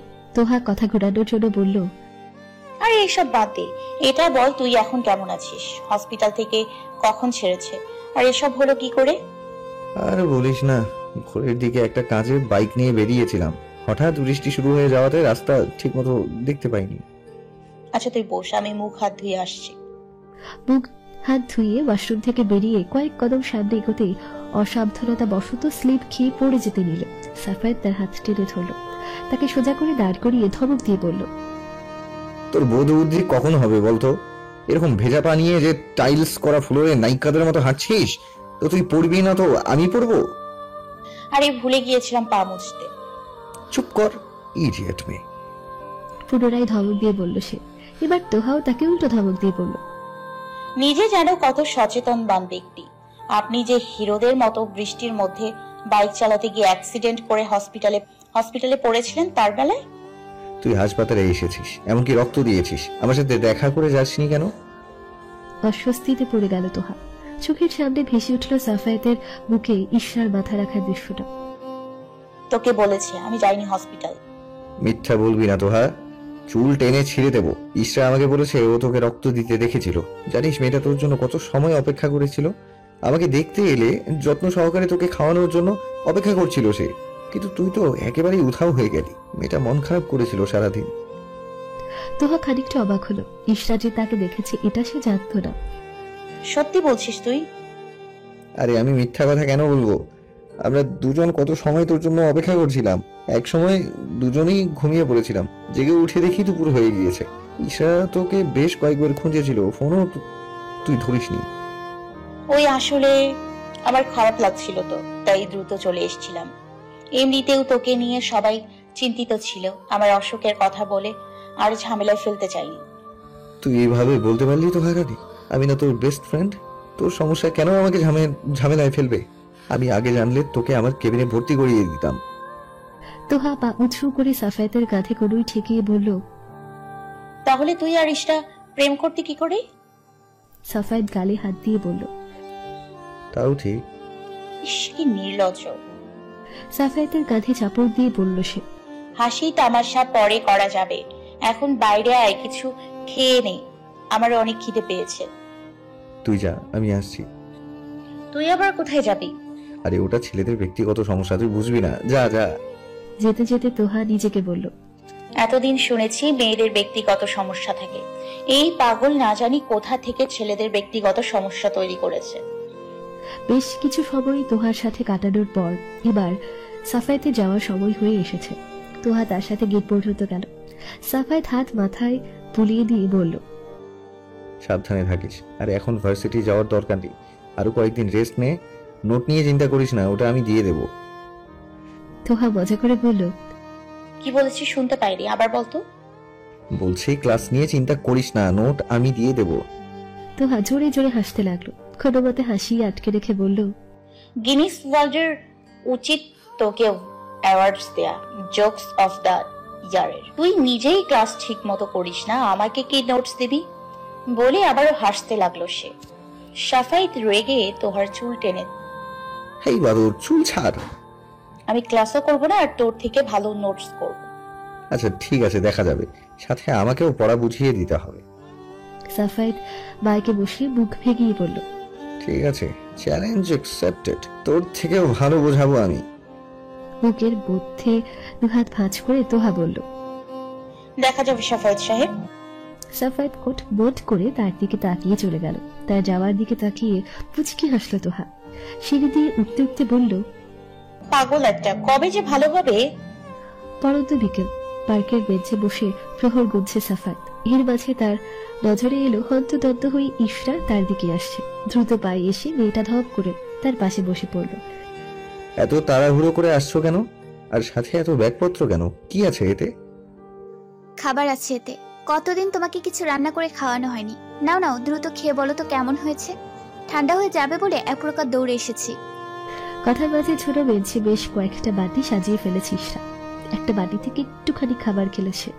ইশরা উৎসুক নয়নে তার দিকে তাকিয়ে রইল। কিছু সময় পর সাফায়েত চোখ মুখ বিকৃত করে বলল, ইস, কি বাজে খেতে হয়েছে। এত লবণ যে মুখেই দেওয়া যাচ্ছে না। চমকে উঠল ইশরা। আতঙ্ক ছেয়ে গেল তার মুখশ্রীতে। দ্রুত নিজেও একটু খেয়ে দেখলো, কিন্তু না, লবণ তো একদম পরিমাণ মতোই আছে। তাহলে কিছু সময় সে সাফায়েতের দিকে তাকিয়ে রইল। কয়েক সেকেন্ড পর অনুধাবন করতে পারলো ভুল বিষয়টা। সাফায়েত মজা করছে বুঝতে পেরে তার হাতে একটা থাপ্পড় বসিয়ে দিল। বাদর একটা, আমি কি ভয়ই না পেয়েছিলাম। আমি মশলার পরিমাণ ঠিকঠাক দিয়েছিলাম, তাও লবণ কম হয়েছে শুনে তো আমার ঘাম ছুটে গিয়েছিল। আর একটু বাটি তুলে খেতে খেতে সাফায়েত বলল, তোমার রিয়াকশন দেখতে চেয়েছিলাম। চুপ, এই তুমি না বলেছো লবণ কম হয়েছে, তাহলে আবার খাচ্ছ কেন? দাও এদিকে দাও। সাফায়েত অন্যদিকে ঘুরে বলল, আমি তো ওই বাটির কথা বলেছি, এই বাটিতে কোনো সমস্যা নেই। ইশরা নিজের কপাল চাপড়ে বলল, এই বাদর ছেলের সাথে কোনোদিনও কথায় পেরে ওঠা যায় না। সব সময় এটা ওটা বলে নিজের কথা প্রমাণ করে দেয়। ইয়েস, কখনোই এই সাফায়াতকে তোমরা যুক্তিতে হারাতে পারবে না। গর্ব করে বলল সে। হাসি ঠাট্টা করে বেশ কিছুটা সময় একসঙ্গে কাটালো তারা। এবার যাওয়ার পালা। ফিরে আসার আগে ইশরা আরেকটা ব্যাগ সাফায়েতের হাতে ধরিয়ে দিল। সাফায়েত জিজ্ঞাসা দৃষ্টিতে তার দিকে তাকিয়ে রইল। এটা তুমি খুলবে না, তোমার জন্য না এটা। তো কার জন্য? এটা কি আছে? বলে সে খুলতে দিলেও ইশরা আটকে দিল। ধমকে বলল, বলেছি না খুলবে না, এতে খাবার আছে কিছু। এটা তুমি এখন তোহা আপুকে দিয়ে আসবে। যদিও বা ঠান্ডা হয়ে গিয়েছে, তবে গরম করে খেলে স্বাদ ঠিক থাকবে। সাফায়েত অবাক কণ্ঠে বলল, এটা তুমি তোহার জন্য এনেছো? এভাবে তাকিয়ে আছো কেন? আনতে পারি না আমি? না তা নয়, তবে হঠাৎ এত কিছু করলে তাই আর কি। সেদিন আপু তোমাকে নিজের রক্ত দিল। তোমার কাছে শুনলাম উনি সে সময় অসুস্থ ছিল, দেখাও করে যায়নি একবার। তাই ইচ্ছে হলো নিজ হাতে কিছু রান্না করে খাওয়াবার। এখন যাও, আপুর হাতে দেবে। তুমি নিজে আবার যেতে যেতে শেষ করে ফেলো না, আমি কিন্তু পরে হিসাব নেব। সাফায়েত যেতে যেতে বলল, না যেতে যেতে খাবো না, কারণ এগুলো ঠান্ডা হয়ে গিয়েছে। তবে ওর বাসায় গিয়ে ওকে গরম করে দিতে বলবো, তারপর আরাম করে খাবো। পাজি ছেলে, নিজেদেরটা খেয়ে এখন অন্যেরটাতেও ভাগ বসানোর চিন্তা করছে। কি করবো বলো, তোমার রান্না কি আর প্রতিদিন খাওয়ার সৌভাগ্য হয়? তার উপর বেস্ট ফ্রেন্ড হচ্ছে নিজের মানুষ, তাদের সাথে সম্পর্ক হয় ইঁদুর বিড়ালের মতো। তেমনি তোহার জিনিসে ভাগ না বসালে শান্তি লাগে না। ইশরা মজা করে চোখ মুখ বিকৃত করে বলল, ইস, কি লোভী মানুষ! দূরে থাকো আমার থেকে, এমন লোভী মানুষ আমার পছন্দ না। তার কথা শুনে সাফায়েত খপ করে তার হাত ধরে ফেলল। এই নাও, দূরে গিয়েছি, আরো যাবো? ইশরা হাসি মুখে সাফায়েতের হাত জোড়া আঁকড়ে ধরে বলল, আরো দূরে যাও, এত দূরে যেন তুমি দৃষ্টির বাইরে চলে যাও। সাফায়েতের সাথে নিজের স্কুলে পড়াকালীন ছবি দেখছিল তোহা। ফোনের শব্দ তার থেকে নজর সরিয়ে দিল। আননোন নাম্বার দেখে দ্বিধায় পড়ে গেল, রিসিভ করবে না। পরে জরুরি কোনো ফোন হতে পারে ভেবে রিসিভ করলো। সালাম দিয়ে জানতে চাইল কে। অপর পাশ থেকে বলল, কেমন আছো আপু? জি আমি ভালো আছি, কিন্তু আপনি কে বলছেন? আমি ঠিক চিনতে পারছি না। আমি ইশারা বলছি। ও ইশরা, দুঃখিত, নাম্বার সেভ করা না থাকার কারণে চিনতে পারিনি। কেমন আছো তুমি? এই সময় ফোন করেছো যে? ভালো আছি আপু, ফোন করে বিরক্ত করেছি কি? আরে না, কি যে বলো তুমি। আমি দূরের মানুষ নাকি? তবে আগে কখনো ফোন করোনি তো, তাই আগ্রহ হলো জানার। বুঝেছি, স্বাভাবিক ব্যাপার এটা। সে যাই হোক, সাফাই তোমাকে ব্যাগটা দিয়েছিল? ও হ্যাঁ, ও বিকেলের দিকে এসেছিল। তুমি কেন শুধু শুধু এত ঝামেলা করতে গেলে বলো তো? তুমি ছোট মানুষ, এত কেন করলে? আমি তো ঝামেলা মনে করিনি। আমার মন তোমাকে নিজের হাতে তৈরি করে খাওয়ানোর জন্য কেন জানি অস্থির হয়েছিল। তাই নিজের মনের অস্থিরতা কমাতেই এই সামান্য আয়োজন। কেমন লেগেছে তোমার? বেশ ভালো হয়েছে প্রতিটা পদ। মাও বেশ প্রশংসা করেছে। সাফায়েত তো আজ মায়ের কাছে তোমার প্রশংসার ফুল ঝুড়ি খুলে বসছিল। তাই নাকি? তা নয় তো কি, সে যে কারোর ব্যাপারে এত প্রশংসা করতে পারে আজকে নিজের চোখে না দেখলে জানতাম না। মায়ের কাছে ছোট থেকে আমার ব্যাপারে নালিশি দিয়ে এসছে শুধু, আর সেই সাফায়েত তোমার ব্যাপারে অনেক প্রশংসা করেছে। ইশরা বলে বলে খুশি হলো। সাফাই তোমার সব খাবার খেয়ে ফেলেছে নাকি? তার বলতে অর্ধেকেরও বেশি তো সেই খেয়েছি, আর তোতা পাখির মতো তোমার গুণগান গেয়েছে। ইসরে, এই ছেলেটাকে বলেছিলাম ভাগ না বসাতে, কিন্তু সে ঠিকই তাই করলো। সমস্যা নেই, আমি আবারও তোমার আর আন্টির জন্য রান্না করব। তখন আমি নিজে গিয়ে তোমার হাতে দিয়ে আসবো। আচ্ছা এসো একবার বাড়িতে, মায়ের ইচ্ছে হয়েছে তোমার সাথে দেখা করবে। মাঠের এক কোণে ঘাসের উপর বসে বই পড়ছিল তোহা। সে সময় কেউ তার সামনে একটা ফুল বাড়িয়ে দিয়ে বলল, ওগো প্রিয়তমা, তোমার ওই গভীর চোখে ডুবে গিয়েছি আমি। তোমার ওই ঘন কালো কেশে সুগন্ধে বিমোহিত হয়ে পড়েছি আমি। আমি আমার ভালোবাসায় তোমাকে রাঙাতে চাই। দেবে কি আমাকে সেই সুযোগ প্রিয়তমা? কণ্ঠে শুনে পিলে চমকে উঠল তোহা। বই থেকে চোখ সরিয়ে দেখলো সাফায় তার দিকে পিট পিট করে তাকিয়ে আছে। সে পলকহীন ভাবে তাকে পরখ করতে লাগলো। কিছু সবই চুপ করে বলল, আপনার ড্রামা শেষ হয়েছে সাফায়েত সাহেব, দয়া করে এবার ফুলটা সরান, না হলে আপনার আসল প্রিয়তমা দেখলে আপনার আর তাকে প্রেমের রঙে রাঙাতে হবে না, সে আপনাকে মায়ের রঙে রাঙাবে। সাফায় হতাশ হয়ে তোহার পাশে বসে পড়ল। আরে ধুর, কই ভেবেছিলাম তুই তুই চমকে যাবি, অবাক হয়ে বলবি এসব কি সাফু, তোর না প্রেমিকা আছে? তুই ঈশাকে ছেড়ে আমাকে প্রপোজ করছিস, কিন্তু তুই কি করলি? একটু অভিনয় তো করতে পারতি। হ্যাঁ, তারপর তোমার প্রিয়তমা এসে আমাকে পিটুনি দেবে। তাও ঠিক, অবশ্য তোমাকে সত্যিকারের প্রপোজ করলেও কোনো লাভ হতো না, তুমি যে রিজেক্ট করতে তা আমি জানি। অন্যদিকে তাকেই বলল সাফাই। চমকে উঠল তোহা। ঠান্ডা একটা স্রোত বয়ে গেল পিঠ দিয়ে। মানে? সাফায়েত গালে হাত দিয়ে তোহার দিকে পূর্ণ দৃষ্টি দিয়ে ফট করে বলে বসলো, তুই কাউকে পছন্দ করিস তাই না তোহা? কয়েকটা হৃদস্পন্দন মিস হয়ে গেল তোহার। হার্টবিট বেড়ে গেল। ভীত দৃষ্টিতে সাফায়েতের দিকে তাকালো সে। ভাবলো, এসব কি বলছে ও? তবে কি সাফায়েত কোনোভাবে? কয়েকটা হৃদস্পন্দন মিস হয়ে গেল তোহার। হার্টবিট বেড়ে গেল। ভীত দৃষ্টিতে সাফায়েতের দিকে তাকালো সে। আবদাবদা করে বলল, কি সব বলছিস তুই? এরকম কিছুই নেই, তুই ভুল বুঝছিস। ও তাই বুঝি, তাহলে হয়তো কেউ ঘুমের ঘরে নিজের খাতার পেছনে কবির মতো ভালোবাসার কবিতা লিখেছে। কথা বন্ধ হয়ে গেল তোহার। সাফায়েত ঠোঁটে দুষ্টু হাসি ঝুলিয়ে ফ্রু নাচিয়ে জানতে চাইল, কি তোহা রানী, ধরা পড়ে গেলি তো? তাই তো বলি, ইদানিং তোমার মন কোথায় থাকে? আমার সাথে আগে যে পরিমাণ কথা বলতে, এখন তার এক অংশও বলো না। এবার চটপট বলে ফেলো তো, কে সেই পুরুষ যাকে আমার বেস্টু নিজের দিল দিয়ে বসে আছে? তোহা বুঝতে পারেনি সাফায়েতের কাছে এভাবে ধরা পড়ে যাবে। বেশ অস্বস্তি হচ্ছে তার। তা দেখে সাফায়েত বলল, এত আমতা আমতা করছিস কেন বলতো? কই স্কুল লাইফে কোনো ছেলে পছন্দ হলেই তো ফট করে আমাকে বলে বসতি, আর এখন লজ্জাপতির মতো চুপসে আছিস কেন? ওটা স্কুল লাইফ ছিল, এখন আমরা আর স্কুলে নেই। আর তোর এসব জানতে হবে না, নিজের কাজে মনোযোগ দে। কথা এড়ানোর ছোট মিথ্যে রাগ দেখিয়ে বলল সে। তবে সাফায়েতও ছেড়ে দেওয়ার পাত্র না। তোকে বলতেই হবে ছেলেটাকে, না বলা পর্যন্ত তোকে আমি ছাড়ছি না। যদি না বলিস তাহলে আমি আন্টিকে গিয়ে বলে দেবো, 4-5 লাইন বাড়িয়ে বলবো। তোহা বুঝলো এখন তাকে কিছু বলে শান্ত না করলে ব্যাপারটা আরো ঘোলা হয়ে যাবে। কিছুটা সময় নিয়ে মাথায় কথা সাজিয়ে নিল সে। ছেলেটা আমাদের সিনিয়র ছিল, আগের বছরই বেরিয়ে গিয়েছে। ভার্সিটির প্রথম থেকেই তাকে আমি পছন্দ করতাম, কিন্তু যখন সাহস করে মনের কথা বলতে যাব, তখন জানলাম তার প্রেমিকা আছে এবং তাদের পরিকল্পনা বিয়ে পর্যন্ত। আমার সাথে কেন এরকম হয় সাফু? আমি যেটাই পছন্দ করি তাই কেন অন্যের ভাগ্যে থাকে? কাকে দোষ দিব, নিজেকে নাকি ভাগ্যকে? তুই যেটা পড়েছিস ওটা অনেক পুরনো লেখা। নাম বল ছেলের, বাড়ি কোথায় জানিস, কোন ডিপার্টমেন্টে, বা দেখতে কেমন বল, পুরো নাম বল, ফেসবুক খুঁজে দেখি। সাফু শান্ত হ, এত অস্থির হচ্ছিস কেন? এখন বলেও লাভ নেই। আর অলরেডি প্রেমিকা আছে, তারা দুজন খুশি আছে। তাদের যদি নিজের সুখের কথা চিন্তা করে আলাদা করি, তাহলে আমি কখনোই সুখী হতে পারবো না। আরে অন্তত ওনাকে বলে দেখি, হয়তো উনি বিষয়টা ভেবেও দেখতো। না সাফায়েত, এটা ঠিক হবে না। ওনাকে এই মুহূর্তে নিজের অনুভূতির কথা বললে ওনার মন মস্তিষ্কে এই ব্যাপারটা নিয়েই ঘুরপাক খাবে। তখন ওনাদের সম্পর্কে ফাটল সৃষ্টি হবে। উনি আমার প্রস্তাব মেনে নিলেও অন্য কারো দীর্ঘশ্বাস পড়বে তাতে। তাই জেনে বুঝতে কোনো সুন্দর সম্পর্ক নষ্ট হোক আমি চাই না। আমার অনুভূতি একান্ত আমার, কেন তার জন্য দুটো মানুষকে আলাদা করব? সবারই নিজের পছন্দ আছে। আমি যেমন ওনাকে পছন্দ করি, তেমনি ওনারও অধিকার আছে কাউকে ভালোবাসার। বাদ দে এসব, এখন আর কিছু পরিবর্তন হওয়ার নয়। কিন্তু তুই যে কষ্ট পাচ্ছিস আমার ভালো লাগছে না।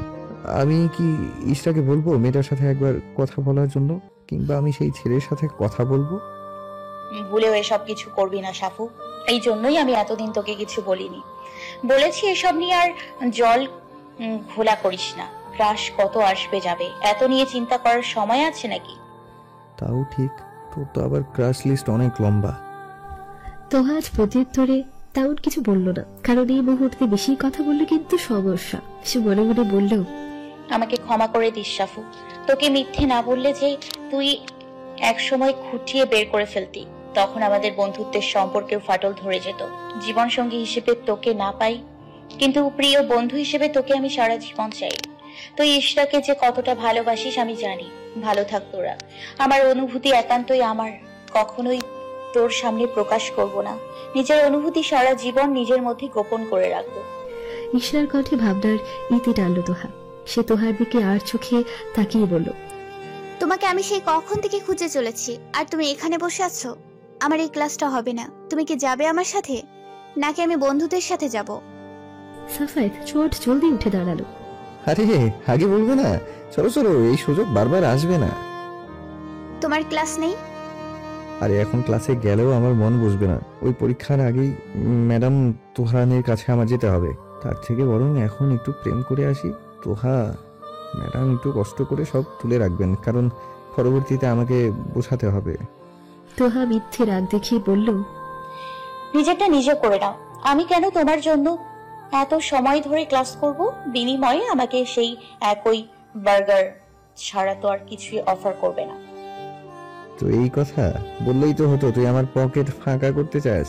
আচ্ছা ঠিক আছে, তোকে আমি রেস্টুরেন্টে নিয়ে যাব, তুই নিজের পছন্দ মতো নিস। এবার আমি আসি, বাই বাই। সাফায়েতকে টেনে নিয়ে গেল ইশরা। তবে কিছু দূর এগিয়ে গিয়ে সাফায়েত দৌড়ে ফিরে এলো, একটা খাতা তোহার ব্যাগের উপর রেখে ভাব দেখিয়ে বলল, এতদিন আসিনি যে, তার নোটস দেখুন সব ঠিকঠাক লিখেছি। আমি আপনাকে এই কয়েকদিনের নোটস দিয়েছি, তার বিনিময়ে আপনি আমাকে আজকে নোটস দিবেন। নোটস নোটস কাটাকাটি মানে নো ট্রিট। Bye bye. তোহা চোখ মুখ বিকৃত করে বলল, আমি জানতাম তুই একটা কিপটা। ইশরা আমাকে তো এই কিপটে জিনিসে ভালো কিছু দেয়নি। দেখো তুমি পারো কিনা এর পকেট খালি করতে। স্কুল লাইফ থেকেই ওর পকেট থেকে টাকা বের করতে আমার ঘাম ছুটে গিয়েছে প্রতিবার। ইশরা এগিয়ে এসে হালকা হেসে বলল, এটা তো ভালো স্বভাব। এমনিতে অযথা টাকা খরচ করা মোটেও উচিত নয়। হিসাব না করে টাকা খরচ করলে দেখা যাবে একদিন আমাদের অর্থভাণ্ডার শূন্য হয়ে গিয়েছে, তখন আফসোস করা ছাড়া আর কোনো পথ থাকবে না। হাসি মিলিয়ে গেল তোহার মুখশ্রী হতে। সে সম্পূর্ণ মজা করেই কথাটা বলেছে, বিপরীতে এই শান্ত উত্তর সে আশা করেনি। ইশরা হেসে পুনরায় বলল, তবে হ্যাঁ, এতটাও হিসাবি হওয়া ঠিক নয় যাতে আপন মানুষরা কষ্ট পায়। লাখ টাকা হতে শখানেক টাকা নিজের কাছে মানুষদের জন্য খরচ করাই যায়। তুমি চিন্তা করো না, এর কিপটামি স্বভাব আমি লাইনে নিয়ে আসবো। এখন আসি আপু। সাফায়েতকে টেনে নিয়ে গেল ইশরা। তোহা পুনরায় পড়ায় মনোযোগ দিল। সাফায়েতের রেখে যাওয়া খাতাটা উল্টে পাল্টে দেখলো সে ভালোই নোটস করেছে, যেটা অনেকাংশে তার নিজের থেকেও বেশি ভালো হয়েছে। তোহা একটা দীর্ঘশ্বাস ফেলে বলল, না জানি এই ছেলে কবে সিরিয়াস হবে। পড়াশোনায় এত ভালো, তাও সারা বছর পড়বে না, চিল করবে। পরীক্ষার দুদিন আগে একটানা পড়ে খুশি মনে পরীক্ষা দিতে যাবে। আর এদিকে আমি সারা বছর গাধার মতো খাটুনি খেটেও পরীক্ষার দ্বিধায় থাকি উত্তর কোনটা হবে। হায় রে আমার ভাগ্য। বেগুনি শাড়িতে এক রমণীকে নিজের দিকে এগিয়ে আসতে দেখে থমকে গেল সাফায়েত। শুকনো ঢোক গিলে পরপর কয়েকবার পলক ফেলল। পাশ থেকে তার এক বন্ধু ফিসফিস করে বলল, এভাবে তাকিয়ে আছিস যে? আজ প্রথম দেখছিস ওকে? এভাবে যে তাকিয়ে আছিস নজর লেগে যাবে তো। সেটা ফিসফিস করে বললেও আশেপাশে দাঁড়িয়ে থাকা 2-3 জনের কানেও তা পৌঁছেছে। সবাই মিটিমিটি হাসছে। ইশরা মিষ্টি হেসে সাফায়েতের পাশে থাকা বাকিদের বলল, কেমন আছেন ভাইয়ারা? আমরা বেশ ভালো আছি বোন, কিন্তু মনে হচ্ছে তোমাকে দেখে কারো বেহাল অবস্থা এখন। সাফায়েতের দিকে আর চোখে তাকিয়ে লাজুক ভাবে হাসল সে। কথা ঘোরানোর জন্য বলল, তোহা আপু কোথায়? ওনাকে দেখছি না যে, এখনো আসেনি। এসেছে সে অনেক আগে, তার তো পারফরমেন্স আছে, তাই সবার সাথে প্র্যাকটিস করছে। তোমরা থাকো, আমরা দেখি কারো কোনো সাহায্য লাগবে কিনা। সবাই চলে গেল। সাফায়েত এবং ইশরার মাঝে এখন একটা অস্বস্তিকর পরিবেশ তৈরি হয়ে গিয়েছে। কিছু সময় চুপ থেকে ইশরাই প্রথমে বলল, ওভাবে ড্যাব ড্যাব করে তাকিয়েছিলে কেন? ভাইয়াগুলো কি ভেবেছিল? সাফায়েত ইশরার হাত আঁকড়ে ধরে বলল, যা ইচ্ছে ভাবুক, আমি অন্য কারো জিনিসের উপর নজর দিচ্ছিলাম নাকি? তুমি আমার ব্যক্তিগত মানুষটা, তার উপর নজর দিয়েছি। ইদানিং একটু বেশি প্রেমিক পুরুষের মতো কথা বলছো। তা কোন বই পড়ে প্রশিক্ষণ নিচ্ছ? ইশরা নামক এক মানবীর হৃদয় পুস্তক পড়ে। তিনতলা থেকে দুজনকে এক দৃষ্টিতে দেখে চলেছে তোহা। আজ সেও কলাপাতা রঙের একটা শাড়ি পরেছে। আজ তাদের ভার্সিটির শেষ বর্ষের বিদায় অনুষ্ঠান। তা নিয়ে সবাই নিজ নিজ কাজে ব্যস্ত। ভেতর থেকে একটা দীর্ঘ নিঃশ্বাস বেরিয়ে এলো। নিজের অনুভূতিকে পুনরায় যত্ন সহকারে লুকিয়ে রেখে পেছনের সিঁড়ি দিয়ে স্টেজের পেছনে চলে গেল। একে একে সবার পরিবেশনা শেষ হতে লাগলো। এবার তোহার পালা। উপস্থাপিকা তোহার নাম ঘোষণা করতে উত্তেজনায় তার হৃদস্পন্দন বেড়ে গেল। চোখ বন্ধ করে মনে মনে সাহস সঞ্চয় করে মঞ্চে উঠে এলো সে। গান গাওয়ার পূর্বে একবার চোখ বুলিয়ে সবাইকে পর্যবেক্ষণ করে নিল তোহা। তার বন্ধুরা তাকে চেয়ার আপ করছে। সাফায়েতের দিকে নজর পড়তে সে ইশারায় বেস্ট অফ লাক বলল। অবশেষে গলা ঠিক করে গানে মনোযোগ দিল সে। কতবার ভেবেছিনু আপনা ভুলিয়া তোমার চরণে দিব হৃদয় খুলিয়া। কতবার ভেবেছিনু আপনা ভুলিয়া চরণে ধরিয়া তব কহিব প্রকাশী। গোপনে তোমারে সখা কতটা ভালোবাসি। খুব মনোযোগ দিয়ে গান গাইল তোহা। এই গানটা বর্তমানে তার ভীষণ প্রিয় একটা গান। মাঝে মাঝে অজান্তেই গুনগুন করে গাইতে থাকে সে। তার মনে হয় তার মতো মানুষের এ ধরনের পরিস্থিতির জন্যই এই গান লেখা হয়েছে। গানের প্রতিটা লাইন যেন তার বর্তমান অবস্থার বহিঃপ্রকাশ। স্টেজ থেকে নামার পর ক্লাসমেট, ফ্রেন্ড, জুনিয়র, সিনিয়র সবাই তোহার কণ্ঠের প্রশংসা করতে ভুলল না। সেও প্রতিবারের মতো হেসে সবাইকে ধন্যবাদ জানালো। সাফাতকে এড়িয়ে অন্যদিকে চলে যেতে চেয়েও পারল না তোহা। সাফাত ঠিকই তার পথ আটকে দাঁড়ালো। কি রে তোহা রানী, আমাকে দেখেও না দেখার ভান করে চলে যাচ্ছিস কেন? এড়িয়ে চলার চেষ্টা করছিস নাকি? দেখ তোহা, আমাকে এড়িয়ে চললে কিন্তু ভালো হবে না। চুল একটাও মাথায় থাকবে না। মনে মনে একটু ঘাবড়ে গেলেও বহিঃপ্রকাশ করল না তোহা। খানিকটা বিরক্তি ভাব মুখশ্রীতে ফুটিয়ে বলল, সব সময় চুল ছিঁড়ে ফেলার কথা বলিস কেন? আমার চুল কি তোর ব্যক্তিগত সম্পত্তি যে ইচ্ছে হলে তার ছিঁড়ে ফেলবি? না হলেও ছিঁড়ে তোকে টাকতু মাথা করতে বেশি সময় লাগবে না। এবার কথা না ঘুরিয়ে বল, আমার সাথে কথা না বলে চলে যাচ্ছিস কেন? 2-3 দিন ধরে লক্ষ্য করছি আমার থেকে কেমন দূরে দূরে থাকছিস। ক্লাসেও চুপচাপ, ফোন দিলে গুনে গুনে কথা বলে তাড়াহুড়ো করে কেটে দিস। আজও এসেছিস, কত সময় পেরিয়ে গিয়েছে, আমার সাথে একবারও কথা বলতে এলি না। একটা ফোন দিয়েও জানতে চাইছিলি না আমি এসেছি কিনা। কি ব্যাপার বলতো? তোহা চুপ হয়ে গেল। সে যে আসলে সাফাতকে এড়িয়ে চলার বৃথা চেষ্টা করছে সেটা সে বুঝতে পেরে গিয়েছে জেনে থতমত খেয়ে গেল সে। অস্বস্তি ঘিরে ধরল তাকে। তাও নিজেকে স্বাভাবিক রাখলো যেন সাফায়াতের সন্দেহ বিশ্বাসে পরিণত না হয়। আরে সাফু, তুই এসব কি বলছিস? আমি কি তোকে এড়িয়ে যেতে পারি? আমাদের বন্ধুত্ব কি আজকে নাকি? সেই হাই স্কুল থেকে আমরা একসাথে আছি। আমি কি করে তোকে এড়িয়ে যাব? সে সাহস কি আর আমার আছে নাকি? সাফায়াত সন্দেহ দৃষ্টিতে তাকিয়ে বলল, সত্যি তো? আমার কেন জানি বিশ্বাস হচ্ছে না। আরে বাবা, সত্যি সত্যি তুই বল, কেন আমি কোনো কারণ ছাড়া তোকে এড়িয়ে চলবো? আমাদের কি কোনো প্রকার ঝগড়া কিংবা মনোমালিন্য হয়েছে? হয়নি তো। তাহলে আসলে এই কয়েকদিন আমি গানের প্র্যাকটিস নিয়ে একটু ব্যস্ত ছিলাম, তাই তোর সাথে বেশিক্ষণ কথা বলতে পারিনি, তাই তোর এরকম মনে হয়েছে। সাফায়াত গভীর বুক করে বলল, তাই যেন হয়। আমার থেকে দূরে যাওয়ার চেষ্টা করলে কিন্তু খবর আছে তোর। আরে বাবা, এত বছর যখন ছেড়ে যায়নি তখন ভবিষ্যতেও আমাদের বন্ধুত্ব অটুট থাকবে। Tension not. আচমকা কিছু একটা খেয়াল হতে তোহা প্রশ্ন করলো, কিরে সাফু, ইশরা কোথায়? তোর সাথেই না ছিল? এত সময় আমরা এখানে কথা বলছি, ওর দেখা পাচ্ছি না। ও তো বললো ওয়াশরুমে যাবে, কিন্তু এতটা সময় কেন লাগছে বুঝতে পারছি না। ফোন দিয়ে দেখ কোনো সমস্যা হয়েছে কিনা। সাফায়াত দ্রুত ইশরাকে ফোন দিল। ইসু, কোথায় তুমি? সেই যে কখন গেলে, এতটা সময় কি করছো? ইশরা কিছু সময় চুপ থেকে ধীর কণ্ঠে বলল, তোহা আপু কি তোমার সাথে আছে? হ্যাঁ আছে তো, দেবো ওকে? হুম। সাফায়াত ফোনটা তোহার দিকে এগিয়ে দিলে সে কিছুটা অবাক হলো। সাফায়াত ইশরায় তাকে নিতে বলল। হ্যাঁ ইশরা, বলো। আপু তুমি প্লিজ একটু 3তলায় গার্লস ওয়াশরুমে আসবে, একটু তাড়াতাড়ি এসো। অস্থির কণ্ঠে বলল সে। তোহা বুঝতে পারলো ইশরা কোনো সমস্যায় আছে। সে আসছে বলে ফোনটা সাফায়াতকে ফেরত দিল। তুই কোথায় যাচ্ছিস? তুই যেখানে যাচ্ছিস সেখানে। বোকার মতো বলে বসলো সাফায়াত। গার্লস ওয়াশরুমে তুই গিয়ে কি করবি? তুই এখানে থেকে দেখ কারো কোনো সাহায্য লাগবে কিনা। অনুষ্ঠানে কাজের অভাব নেই, আমি যাচ্ছি। কিন্তু চিন্তা করার কিছু হয়নি, আমি আছি তো। তোহা আশ্বস্ত করে বলল। তোহার কথা বাড়ালো না, দ্রুত পায়ে ওয়াশরুমে চলে গেল। প্রতিটা দরজার সামনে দাঁড়িয়ে ধীর কণ্ঠে ইশরার নাম ধরে ডাকতে লাগলো। তার কণ্ঠ শুনে ইশরার প্রাণে যেন পানি ফিরে এলো। দ্রুত ভেতর থেকে বেরিয়ে এলো সে। পেছন ফিরে তোহা দেখলো ইশরার শাড়ি এলোমেলো হয়ে আছে। ছেড়ে দেওয়া আঁচলটা এখন কাঁধে তোলা, সেটা সে শক্ত করে ধরে আছে। তোহা এগিয়ে এসে জানতে চাইল, কি হয়েছে ইশরা? তোমার এই অবস্থা কেন? মুখটাও কেমন শুকিয়ে গিয়েছে। ইশরা আশেপাশে তাকিয়ে নিচু কণ্ঠে বলল, আমার পেছনে ব্লাউজের ফিতে খুলে গিয়েছে, অনেক চেষ্টা করেও বাঁধতে পারিনি, একটু বেঁধে দেবে? আরে বোকা মেয়ে, আগে বলবে না? এতটা সময় শুধু শুধু যুদ্ধ করেছো ওয়াশরুমে আসা, কাউকে দিয়ে বেঁধে নিতে পারতে। না, আমি অপরিচিত কাউকে বিশ্বাস করতে পারি না। আমি তো জানি না মানুষটা কেমন। যদি বাইরে গিয়ে তিলকে তাল করে বলে, তখন আমার সম্মানহানি হতে সময় লাগবে না। কেউ কেউ তো তাল থেকে তাল গাছ করে ফেলবে, তখন চরিত্র নিয়ে কথা উঠতে সময় লাগবে না। কথার মাঝে ইশরা তোহার ফিতে শক্ত করে বেঁধে দিয়েছে। ও নাও, হয়ে গিয়েছে। এতটুকু মেয়ে তুমি, আর চিন্তা এত দূর ভাবা যায়? ইশরা মুচকি হেসে বলল, না করে কি উপায় আছে? আমাদের আশেপাশে পরিস্থিতি বিষাক্ত হয়ে গিয়েছে। তাই যাকে তাকে বিশ্বাস করতে মন টানে না।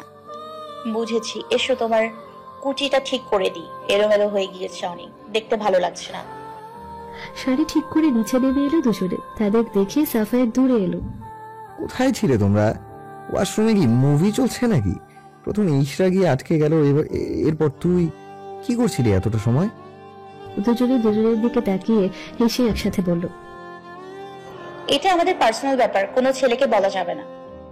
এরপর তোহা বলল, তোর ভাষার গার্লস টক, তোকে বলা যাবে না।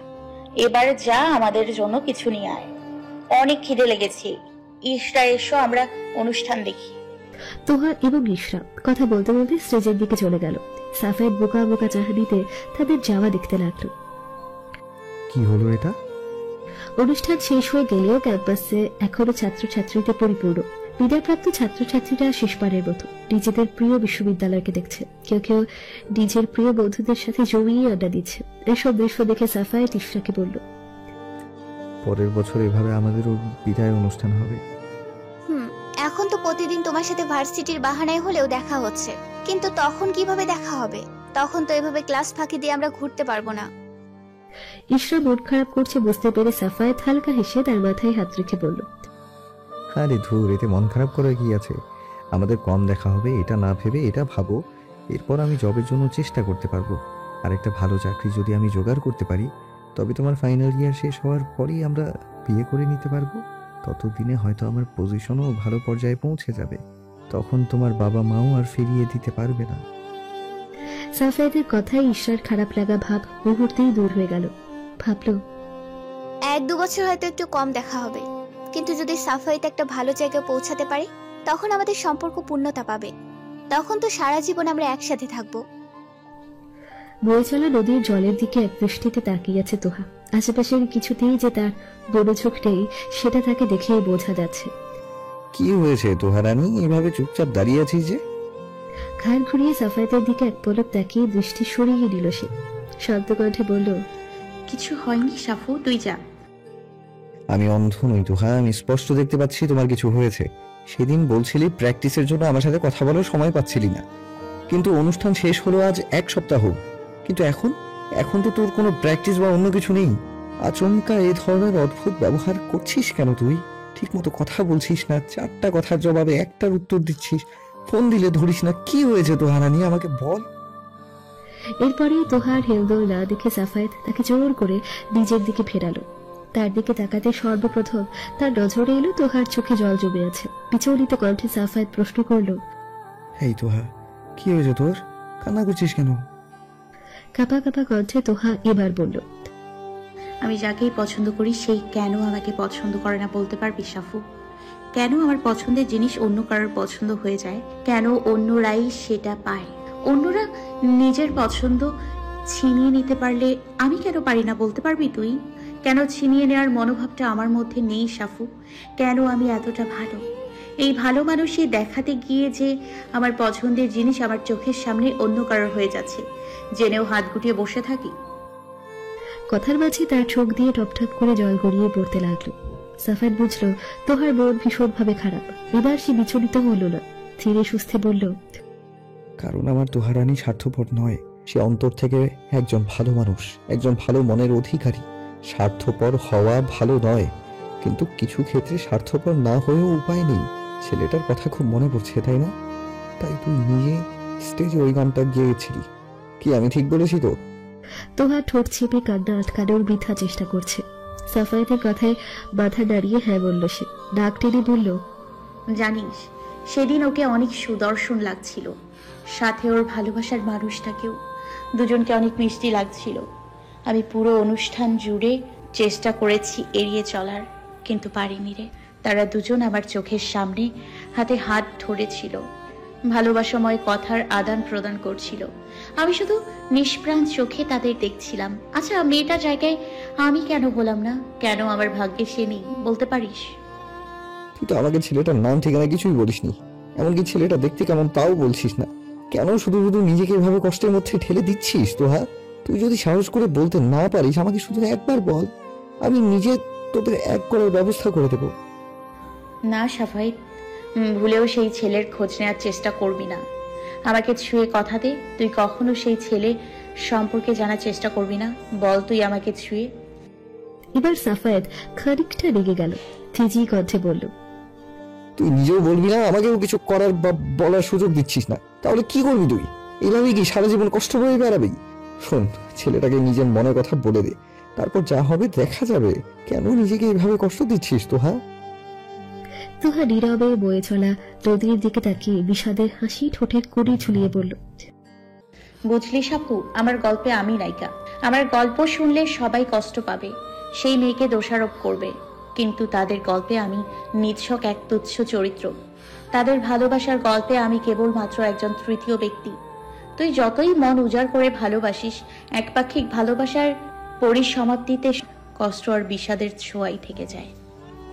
সাফায়েতের তোহার জন্য খারাপ লাগলো। সে মন খারাপ করে বলল, আমি তোর জন্য কিছু করতে পারছি না ভেবে আমার খারাপ লাগছে ভীষণ।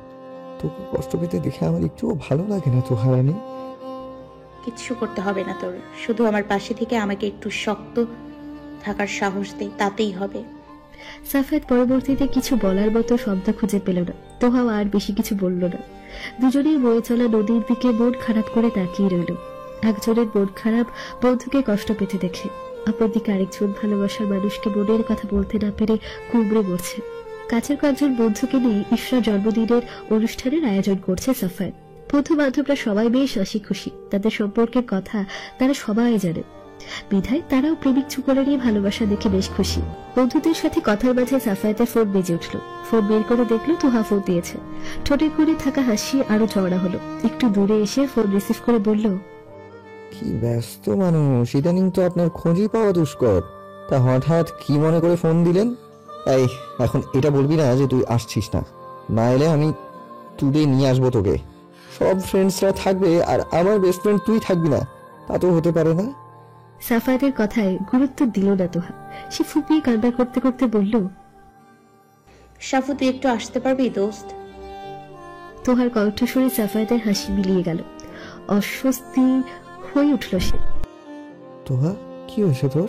তোর কণ্ঠ এরকম শোনাচ্ছে কেন? কান্না করছিস তুই? তোহা কি হলো, উত্তর দে। মা কথা বলছে না সাফু, আমি অনেক চেষ্টা করেছি কিন্তু জ্ঞান ফিরছে না। এখন তো দাঁত খিচে ফেলেছে। বাবা এখন অনেক দূরে, ফিরতে রাত পেরিয়ে যাবে। আমি কি করব বুঝতে পারছি না। তুই প্লিজ আয় সাফু, আমার অনেক ভয় করছে। মায়ের কিছু হয়ে গেলে আমরা বাঁচবো না রে। তোহার পাশে তার ছোট ভাই তমালও কান্না করছে। দুই ভাই বোনের কান্না শুনে সাফায়েত ঘাবড়ে গেল, তবে তা প্রকাশ করল না। নিজেকে শান্ত করে বলল, তোহা কান্না বন্ধ কর, শোন আমার কথা। তুই উপরে কিংবা চিনে কাউকে খুঁজে দেখ। আমি অ্যাম্বুলেন্সে কল করছি। আমি আসার আগে যদি অ্যাম্বুলেন্স চলে আসে, তুই তমালকে নিয়ে চলে যাস। একদম কান্নাকাটি করবি না আর। দেখ, তোর কান্না দেখে তমালও ভয় পেয়ে গিয়েছে। তুই না সাহসী মেয়ে, ভেঙে পড়িস না, আমি আসছি। সাফায়েত কাছে থাকা এক বন্ধুকে কাজ আছে বলে দ্রুত বেরিয়ে পড়ল। এদিকে তোহা ও সাফায়েতের কথা মতো পাড়া প্রতিবেশী কারো খোঁজ করতে গেল। অ্যাম্বুলেন্স এলে তাদের সাহায্যে মাকে হসপিটালে নিয়ে গেল তোহা। একটা খাবারের প্যাকেট তমালের হাতে দিয়ে পানির বোতলটা তোহার দিকে বাড়িয়ে দিল সাফায়েত। তোহা তা নিয়ে কিছুটা খেয়ে চুপ করে বসে রইল। সাফায়েত তার মাথায় হাত রেখে বলল, চিন্তা করিস না, আন্টি ঠিক হয়ে যাবে। ডাক্তার তো বলেছে সিরিয়াস কিছু না, প্রেশার লো হয়ে যাওয়াতে অজ্ঞান হয়ে গিয়েছে। একটু বিশ্রাম আর পুষ্টিকর খাবার খেলেই সুসাং হয়ে যাবো। ধন্যবাদ সাফাই, সরি তোকে বিরক্ত করলাম। তোর এত মূল্যবান সময়ে তোকে ফোন করে বিরক্ত করলাম। আসলে আমি চাইনি তোকে ফোন করতে, কিন্তু কি করব বল। মায়ের এই অবস্থা দেখে আমার মাথা কাজ করছিল না। ভুলে গিয়েছিলাম তুই একটা গুরুত্বপূর্ণ কাজে ছিলি। সরি রে, তোর বিশেষ মুহূর্তটা আমি নষ্ট করে দিয়েছি। এভাবে বলছিস কেন তোহা? আন্টি কি আমার পর নাকি? আন্টিকে কি আমি আজ দেখছি? আন্টি আমাকে কত স্নেহ করেন, নিজের সন্তানের মতো ভালোবাসেন। আমার মা হলে কি আমি ওনার কাছে না এসে আনন্দ উল্লাস করতাম? না, তাও আমার উচিত হয়নি তোকে ফোন করার। তুই কি আমাকে পর করে দিচ্ছিস তোহা? আহত কণ্ঠে বলল সে। তোহা অন্যদিকে তাকিয়ে বলল, না রে, তুই আমাদের আপন ছিলিস আর সারা জীবন থাকবি। সে যাই হোক, তুই এখন যা, না হয় ইশরা আজকের দিনেও মন খারাপ করবে। আর ওকে বলে দিস এই বিশেষ দিনেও তোকে দূরে নিয়ে আসার জন্য আমি দুঃখিত। যা আর দাঁড়িয়ে থাকিস না। সাফায়াতকে কিছু বলার সুযোগ না দিয়ে তোহা তমালকে নিয়ে কেবিনে ঢুকে দরজা লক করে দিল। ফলে সাফায়াত চেয়েও তোহার সাথে কোনো কথা বলতে পারেনি। মুখোমুখি দাঁড়িয়ে আছে ইশরা এবং সাফায়াত। অনেকখানি সময় চুপ করে থাকার পর ইশরা গম্ভীর কণ্ঠে বলল, কিছু বলার থাকলে বলো, আমার টিউশনে যেতে হবে। সাফায়াত খানিকটা রেগে বলল, তোমার কি হয়েছে বলো তো? গত 2 দিন ধরে তোমাকে ফোন করছি, ধরছো না, ভার্সিটি আসছো না, বাড়ির নিচে দাঁড়িয়ে থাকলে কোনো রেসপন্স নেই, মেসেজের উত্তর দিচ্ছ না, আচমকা এরকম অদ্ভুত ব্যবহার কেন করছো তুমি? ইশরা একটা দীর্ঘশ্বাস নিয়ে একদম শান্ত কণ্ঠে বলল, আর কিছু বলার আছে নাকি আমি এবার যেতে পারি? এবার সাফায়াতের মেজাজ খারাপ হয়ে গেল। পাঁচখায় কণ্ঠে বলল, কিছু বলার আছে মানে? আমি তোমাকে কি জিজ্ঞেস করেছি আর তুমি কোনো প্রকার উত্তর না দিয়ে চলে যাচ্ছ? মনে হচ্ছে তুমি আমার কথা পাত্তাই দিচ্ছ না, আমি মানুষটাকেই পাত্তা দিচ্ছ না। কেমন যেন গা ছাড়া ভাব নিয়ে আছো তুমি। জানতে চাইছো তো কেন আমি কোনো রেসপন্স করছি না? ইশরা আবারও কিছু সময় চুপ করে নিজেকে শান্ত করে বলল, এই সম্পর্ক আর এগিয়ে নিয়ে যাওয়া সম্ভব নয় সাফাইত। আমাদের সম্পর্কের রীতি এখানে টানলেই ভালো হবে। আর বেশি দূর এগিয়ে গেলে এই সম্পর্কের প্রতি যা ভালোবাসা, সম্মান, মায়া ছিল তা উবে গিয়ে বিষাক্ত অনুভূতির সৃষ্টি হবে, যা আমি কোনো কালেই চাই না। সাফায়াত ভাবলো ইশরা হয়তো মজা করছে। আগেও কয়েকবার ঝগড়ার মাঝেও সে এরকম কথা বলেছিল। তুমি মজা করছো তাই না? বুঝতে পেরেছি, কোনো কিছু নিয়ে রেগে আছো। আচ্ছা চলো, তোমার প্রিয় আইসক্রিম খেতে খেতে তোমার অভিযোগ শুনবো। সাফায়াত ইশরার হাত ধরতে গেলে সে সরিয়ে ফেলল। প্রিয় জিনিস প্রিয় মানুষের সাথেই উপভোগ করা যায়। যখন মানুষটাই প্রিয় এর তালিকা থেকে বিদায় নেওয়ার উপক্রম, সেখানে তার সাথে প্রিয় খাবার খাওয়া বড্ড বেমানান। ইশরা, তোমার এই সাহিত্যিক কথাবার্তা আমি ঠিক বুঝতে পারছি না, কি হয়েছে তোমার? আমি আর তোমার সাথে সম্পর্ক রাখতে চাই না সাফাইত। তোমার ভাষার ইটস ওভার, ব্রেকআপ। বড় সড়ো একটা ধাক্কা খেল সাফায়াত। নিজের কানে বিশ্বাস করতে পারছে না ইশরা কখনো এই ধরনের কথা বলবে। মনে হলো সে দিবা স্বপ্ন দেখছে। কয়েক কদম এগিয়ে এলো সে, বিস্ময়াশ্রিত কণ্ঠে বলল, তুমি আমাকে ভয় দেখানোর জন্য মজা করছো তাই না ইশরা?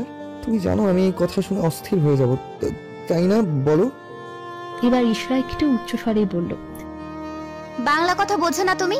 বললাম না একবার আমি তোমার সাথে আর সম্পর্ক রাখতে চাই না। এই সম্পর্ক আমার কাছে এখন বিষাক্ত মধুর মতো লাগছে। সেটা দেখতে তো মিষ্টি, কিন্তু গলাধঃকরণ করলে নিশ্চিত মৃত্যু। কিন্তু আমি বাঁচতে চাই সাফাইত। সাফায়াতের মনে এবার ভয় গ্রাস করলো। সে ইশরার হাত ধরে বিনতি করে বলল, এরকম কেন করছো ইসু পাখি? তুমি জানো আমি তোমাকে কতটা ভালোবাসি। তোমাকে ছাড়া আমি সত্যি একা হয়ে যাব, পাগল হয়ে যাব আমি। কেন তুমি এরকম কথা বলছো? আমি কি কোনো ভুল করেছি? করলে বলো, আমি তা ঠিক করে দেব। সত্যি ঠিক করতে পারবে তো সাফাইত? বিদ্রুপ করে বলল সে। সাফায়াত অস্থির কণ্ঠে বলল, হ্যাঁ হ্যাঁ, পারবো পারবো। তুমি শুধু বলো আমার ভুলটা কোথায়। সত্যি তুমি পারবে আমার মনের ক্ষতটা সারিয়ে তুলতে? পারবে আমার জন্মদিনের সময়টা ফিরিয়ে আনতে? পারবে কি যে লজ্জাজনক পরিস্থিতিতে আমি পড়েছিলাম সেই সময়টা পরিবর্তন করতে? বলো, পারবে? সাফায়াত এখনো পর্যন্ত তার কথার কোনো অর্থ খুঁজে পেল না। ইশরা, তুমি এসব কি বলছো? সেদিন কি হয়েছিল? আমি পরবর্তীতে আবারও রেস্টুরেন্টে গিয়েছিলাম, কিন্তু গিয়ে কাউকে পাইনি। তোমার সাথে যোগাযোগ করার কত চেষ্টা করেছি, কিন্তু তুমি কোনো উত্তর দাওনি। কেন ফিরে গিয়েছিলে? আমাকে লজ্জাজনক পরিস্থিতিতে দেখে মজা নিতে? এসব তুমি কি বলছো ইশরা? আমি কেন তোমাকে? সেদিন তুমি আমাকে একবার বলে যেতে পারতে, আমাকে খুঁজে বলে যেতে পারতে তুমি কোথায় যাচ্ছ। কি হতো? সর্বোচ্চ 1 মিনিট অতিবাহিত হতো। কিন্তু না, তোমার কি আর সেই সময় আছে নাকি? আমি কে? তোমার জীবনে তো আমার কোনো মূল্যই নেই এখন। সেদিন যখন সবাই তোমার খোঁজ করছিল, জানতে চাইছিল তোমার ব্যাপারে, আমি কিছু বলতে পারিনি। সবাই কানাঘুষা করছিল, বলছিল আমি কতটা উদাসীন, যে নিজের প্রেমিক কোথায় তা জানি না। তখন একজন বলল তোমাকে নাকি তোহা ফোন করেছিল। তোমার জীবনে সে গুরুত্বপূর্ণ একজন, তা আমি জানি। আমি আজ পর্যন্ত তোমাদের নিয়ে কোনো চিন্তা মাথায় আনিনি। সব সময় ভালো দৃষ্টিতে তোমাদের দেখেছি, তার গুরুত্ব তোমার কাছে অনেক মানলাম। কিন্তু আমি কি এতটাই ফেলনা? ইশরা, আমার কথাটা তো শোনো আগে, তারপর সিদ্ধান্ত নিও। কি শুনবো আমি? কি শোনার বাকি রেখেছ আর? ইশরা চলে যেতে চাইলে সাফায়াত তাকে জোর করে ধরে রাখল। সেদিন আন্টি অনেক বেশি অসুস্থ হয়ে পড়েছিল। তোহা বাড়িতে একা ছিল। ছোট তমালকে নিয়ে সে কি করবে বুঝতে না পেরে আমাকে ফোন দিয়েছিল। আন্টি একদিন হাসপাতালে ছিলেন। আমি ছাড়া তোহা কাউকে ভরসা করতে পারে না বলেই সে আমাকে ফোন করেছিল। আমিও টেনশনে তোমাকে জানিয়ে বের হওয়ার কথা ভুলে গিয়েছিলাম। সরি বলছি তো, আর কখনো হবে না। সাফাইত, আমিও একটা মানুষ, আমারও কিছু নিজস্ব ইচ্ছে শখ আছে। আমারও ইচ্ছে হয় নিজের প্রেমিক পুরুষের সাথে একান্তে সময় কাটাতে, বসে দুটো নিজের কথা বলতে। কিন্তু তুমি প্রায় সময় তোহা আপুকে নিজে থেকে আমাদের মাঝে নিয়ে আসো। আমি কখনোই তা নিয়ে কিছু বলিনি, না ওভার রিয়েক্ট করেছি। আমরা একা থাকলেও তুমি আমাদের কথার মাঝেও তোহা আপুর কথাই নিয়ে আসতে, তখনও আমি কিছু বলতাম না, নীরবে তোমার কথা শুনে যেতাম।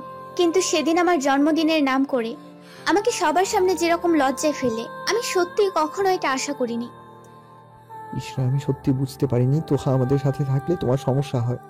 আমরা সেই স্কুল লাইফ থেকে বন্ধু, সে আমি ছাড়া বাকিদের সাথে তেমন করে মিশে না। এখন সম্পর্কে জড়িয়ে যদি আমি তাকে একেবারেই ভুলে যাই তাহলে সে কষ্ট পাবে। ইশরা আহত কণ্ঠে বলল, তুমি শুধু ওর কষ্টটাই বুঝলে, আমারটা বুঝতে পারলে না তুমি। সরি ইশরা। আচ্ছা, এবার থেকে আমি আমাদের মাঝে তোহাকে আনবো না, সত্যি বলছি। তাও তুমি যেও না। সত্যি পারবে তো? হ্যাঁ, আমি ওকে বলে দেবো ওই সময় যেন আমার সাথে যোগাযোগ না করে। আর আমি যদি বলি শুধু কয়েক ঘন্টা নয়, একেবারে সারা জীবনের জন্য যোগাযোগ বন্ধ করে দাও, পারবে সাফাইত? এসব তুমি কি বলছো ইশরা? এটা কখনোই সম্ভব নয়।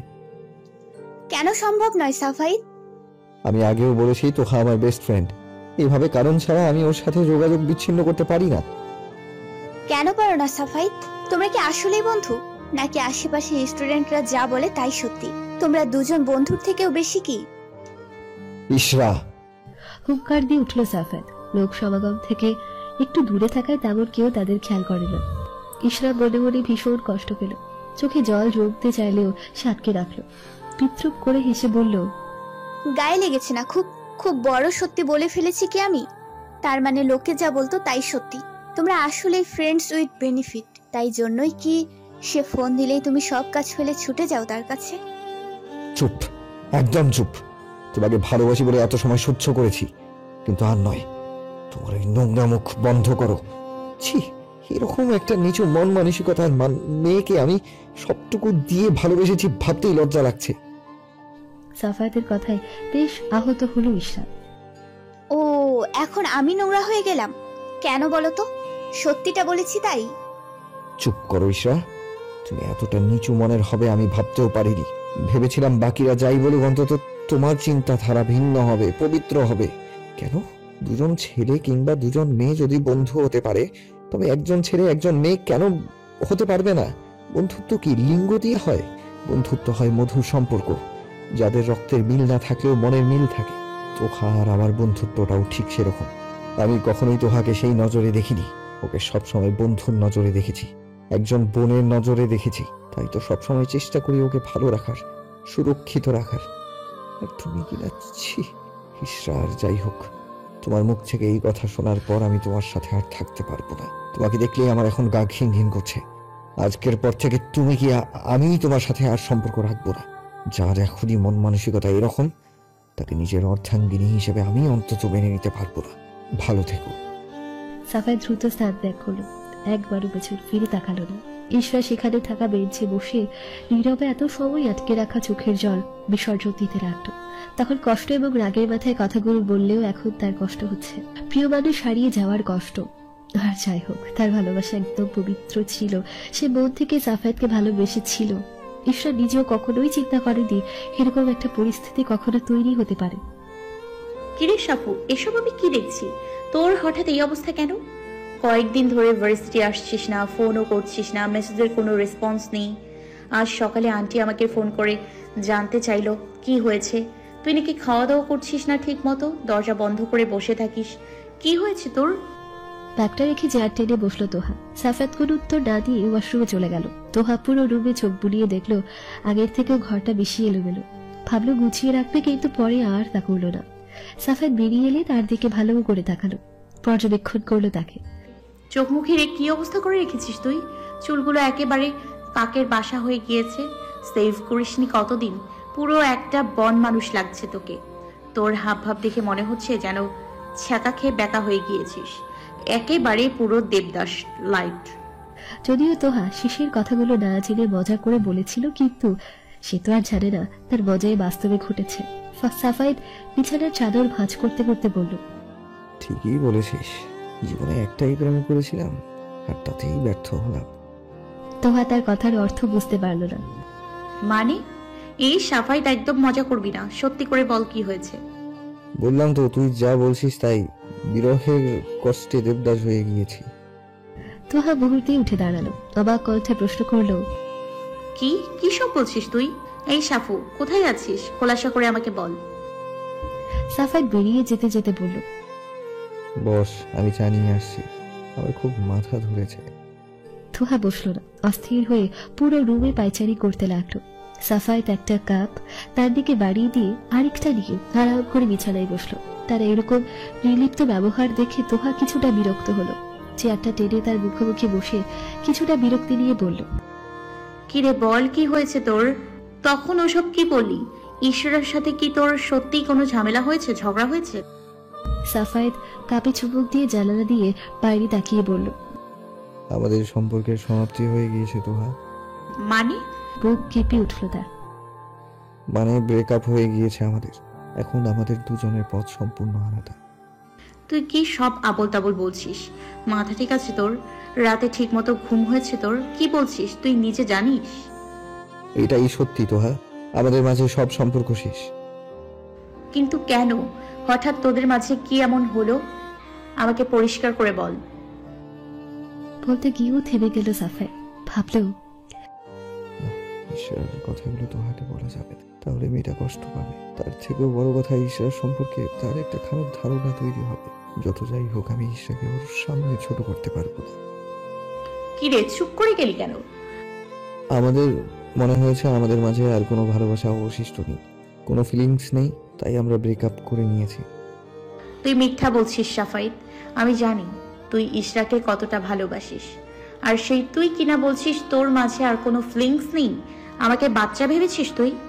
এটাই সত্য তোহা, ভালোবাসা একটা আপেক্ষিক জিনিস, যে কোনো সময় পরিবর্তন হতে পারে। আমারও হয়েছে। তাহলে তুই কেন মনমরা হয়েছে নিজেকে বন্দি করে রেখেছিস? যদি ভালোবাসা শেষ হয়েই থাকে তাহলে তোর এখন মজা করার কথা, ফুর্তি করার কথা, কিন্তু তোকে দেখে তো মনে হচ্ছে না তুই মজায় আছিস। এবার কিছু বলতে পারলো না সাফায়েত। চুপচাপ কাপটা নিয়ে আবারও বেরিয়ে গেল। তোহা বুঝতে পারল ইশরার সাথে সাফায়েতের বড় কোনো ঝামেলা হয়েছে, আর সেটার কারণেই সাফায়েত তাকে পরিষ্কার করে বলবে না, এটাও সে বুঝতে পেরে গিয়েছে।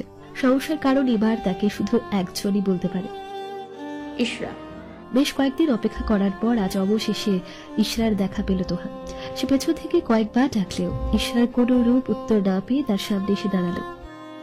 তোমাকে কতবার ডেকেছি? ইশরা পাশ কাটিয়ে চলে যেতে নিলে তোহা তার পথ আটকে দাঁড়ালো। কি হয়েছে তোমাদের মাঝে? তোমারই বা কি হয়েছে? এমন ব্যবহার করছো কেন তুমি? আমাকে কেন এড়িয়ে যাচ্ছ? তোমাদের দুজনের হয়েছে কি বলো তো? আমি কিছু বুঝতে পারছি না, হঠাৎ তোমরা এত বড় সিদ্ধান্ত কেন নিলে? সাফায়েত তো আমাকে খুলে কিছু বলছে না, অন্তত তুমি বলো।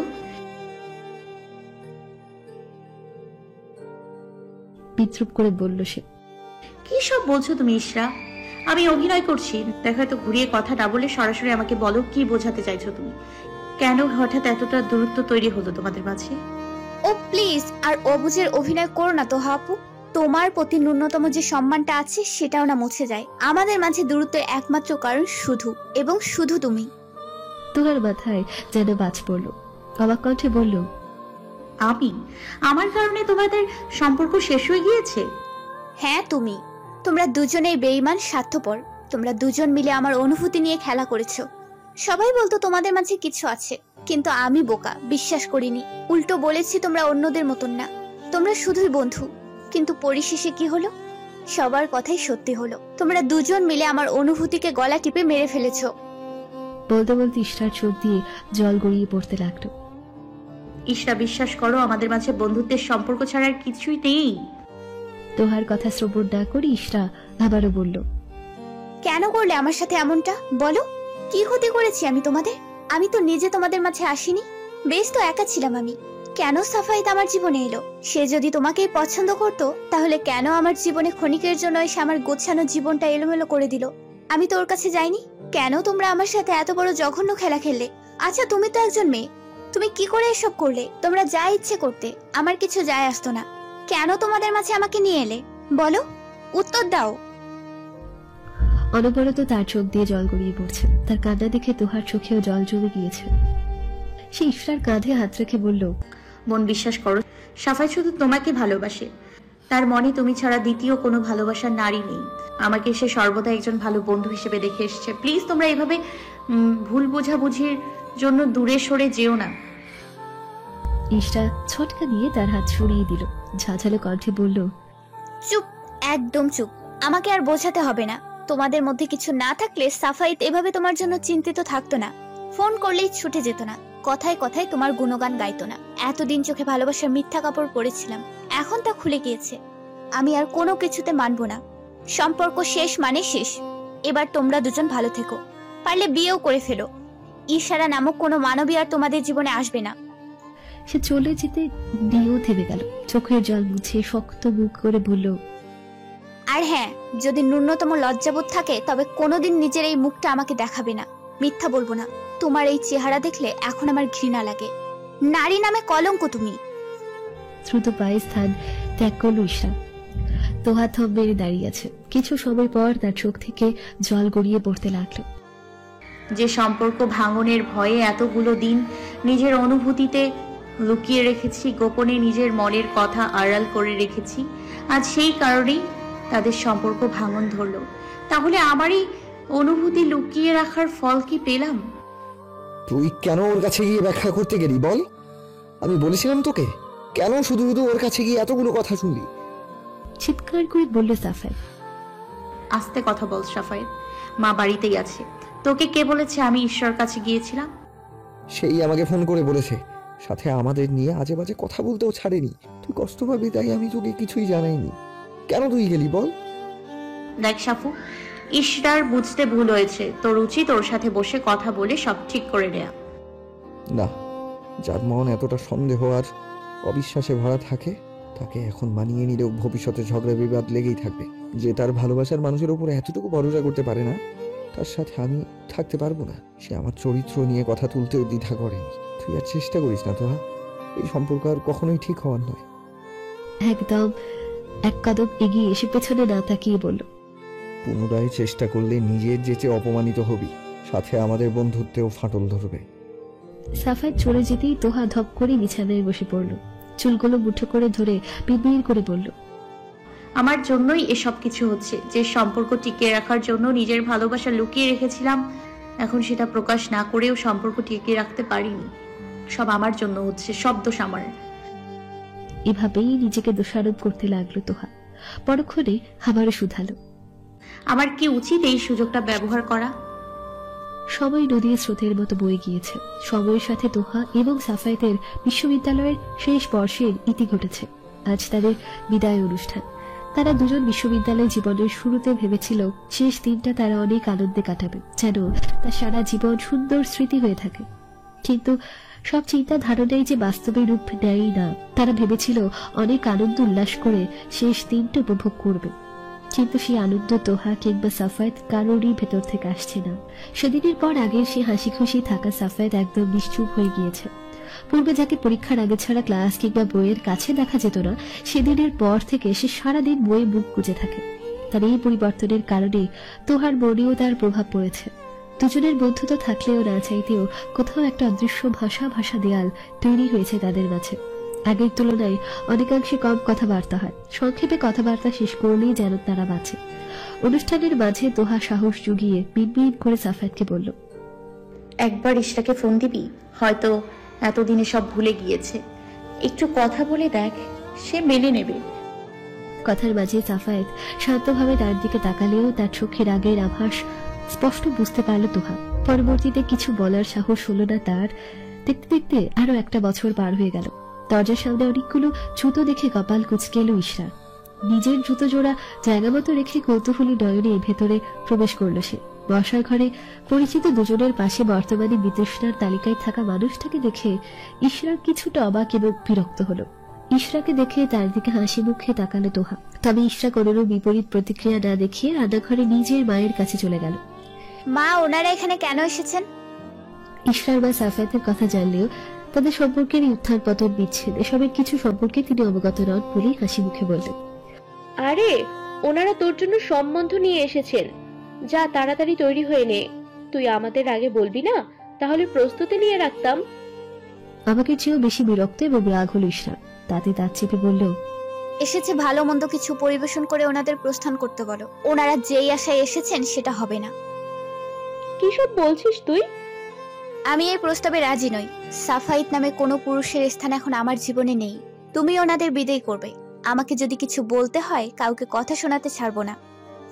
পরবর্তীতে মায়ের কোনরূপ কথা না শুনে ইশরা নিজের ঘরে চলে গেল। তাকে বেরিয়ে যেতে দেখে তোহার বুঝতে বাকি নেই ইশরা তাদের আগমনে মোটেও খুশি হয়নি। অবশ্য এটাই স্বাভাবিক ভেবে দীর্ঘশ্বাস ফেলল তোহা। রাগে কষ্টে চুপচাপ পাড়াতে দাঁড়িয়ে আছে ইশরা। এতদিন পর পুনরায় এই মানুষগুলোর সম্মুখীন হয়ে তার ভেতরে অস্থিরতা বেড়ে গিয়েছে। মানুষপটে পুরনো স্মৃতি আবারও জীবিত হয়ে উঠেছে। ঠক ঠক শব্দে ধ্যান ভাঙল ইশরার। ভাবলো হয়তো তার মা এসেছে। দরজা খুলতে খুলতে রাগী কণ্ঠে বলল, মা, তোমাকে না বলেছি আমাকে ডাকবে না? আমি মাঝেই চুপ হয়ে গেল সে। দরজার উপারে দাঁড়িয়ে থাকতে দেখে তোহাকে থমথমে ভাব ছেয়ে গেল তার মুখশ্রীতে। ভেতরে আসতে দেবে না? হাসি মুখে বলল সে। ইশরারও ভদ্রতা বজায় রাখার জন্য সরে ভেতরে আসার জায়গা করে দিল। তোহা ভেতরে ঢুকে পুরো ঘরে একবার চোখ বুলিয়ে নিল।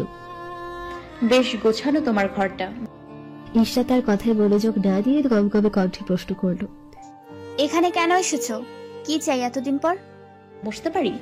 তার এ ধরনের ভাবলেশীন কথায় বিরক্ত হলো ইশরা। মাথা দাঁড়িয়ে হ্যাঁ বলল।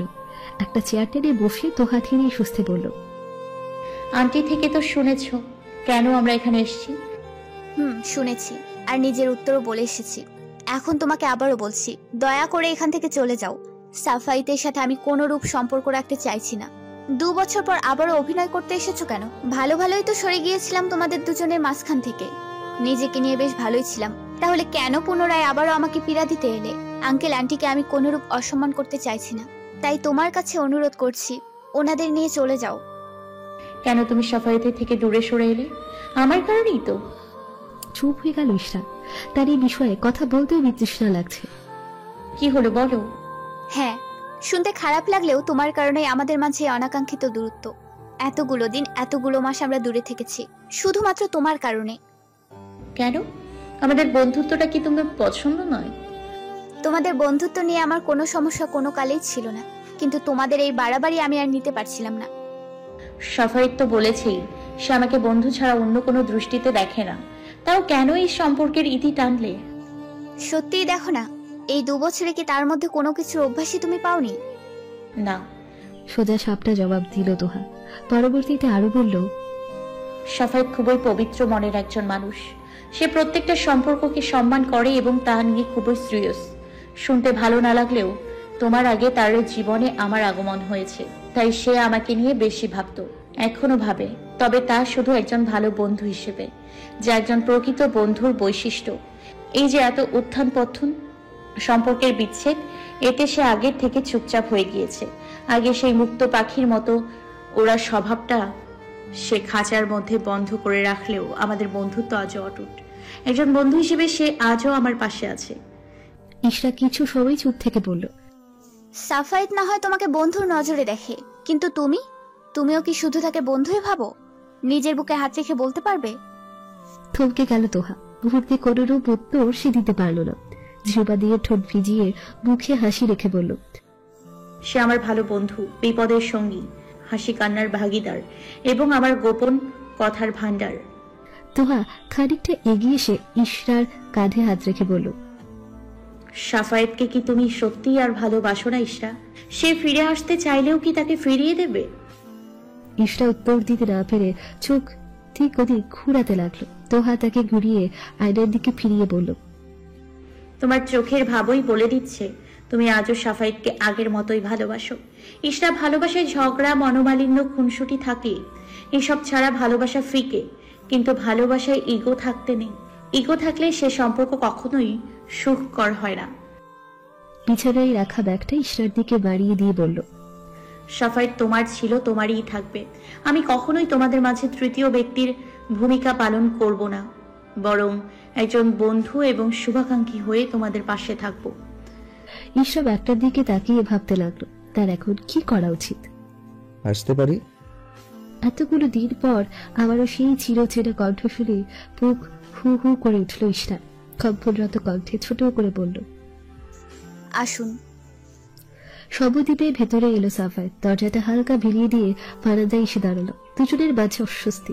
ইশরা ভাবতে লাগলো একসময় পাশের মানুষটা তার কতটা আপদ ছিল, তার সাথে কথা বলার জন্য মন উতলা হয়ে থাকতো, অথচ আজ সেই মানুষটার উপস্থিতি তাকে অস্বস্তিতে ফেলছে। নীরবতার অবসান ঘটিয়ে সাফায়েত প্রথমে ভাবল, কেমন আছেন? ভালো। আপনাকে ভালো লাগছে দেখতে। আপনার বন্ধু সাজিয়ে বলে। কোথাও একটা সূক্ষ্ম আক্রোশ থেকে নিজের অজান্তে বলে বসল ইশরা। সাফায়েত খানিকটা বিরক্ত হলেও তা প্রকাশ করলো না। এবার ইশরা ভালো করে তার দিকে তাকালো, পরখ করে বুঝতে পারল আগের মানুষটার সাথে এই মানুষটার পোশাক আচরণ কোনোটাই মিল নেই। সে সময় সাফায়েত একদম ক্যাজুয়াল থাকতে পছন্দ করত, অথচ এখন সামনে দাঁড়িয়ে থাকা সাফায়েত একদম ফর্মাল পোশাকে দাঁড়িয়ে আছে। হঠাৎ এত পরিবর্তন? সাফায়েত তার দিকে তাকিয়ে হেসে বলল, সময়ের সাথে সবই পরিবর্তন হয়ে যায়, হতে বাধ্য হয়। ঠিক বলেছেন। আমাদের সম্পর্ক থেকে ভালো উদাহরণ আর কি হতে পারে? আকাশের পানে তাকিয়ে উদাস কণ্ঠে বলল ইশরা। চোখ ঘুরিয়ে আবারও তার দিকে তাকিয়ে সে প্রশ্ন করল, এতগুলো দিন কেন খোঁজ নিলেন না? ভালোবাসা কমে গিয়েছিল বুঝি, নাকি ইগো হার্ট হয়েছিল? আপনার প্রতি আমার ভালো এক বিন্দুও কমেনি, বরং তা এক সমুদ্র পরিমাণ বেড়েছে।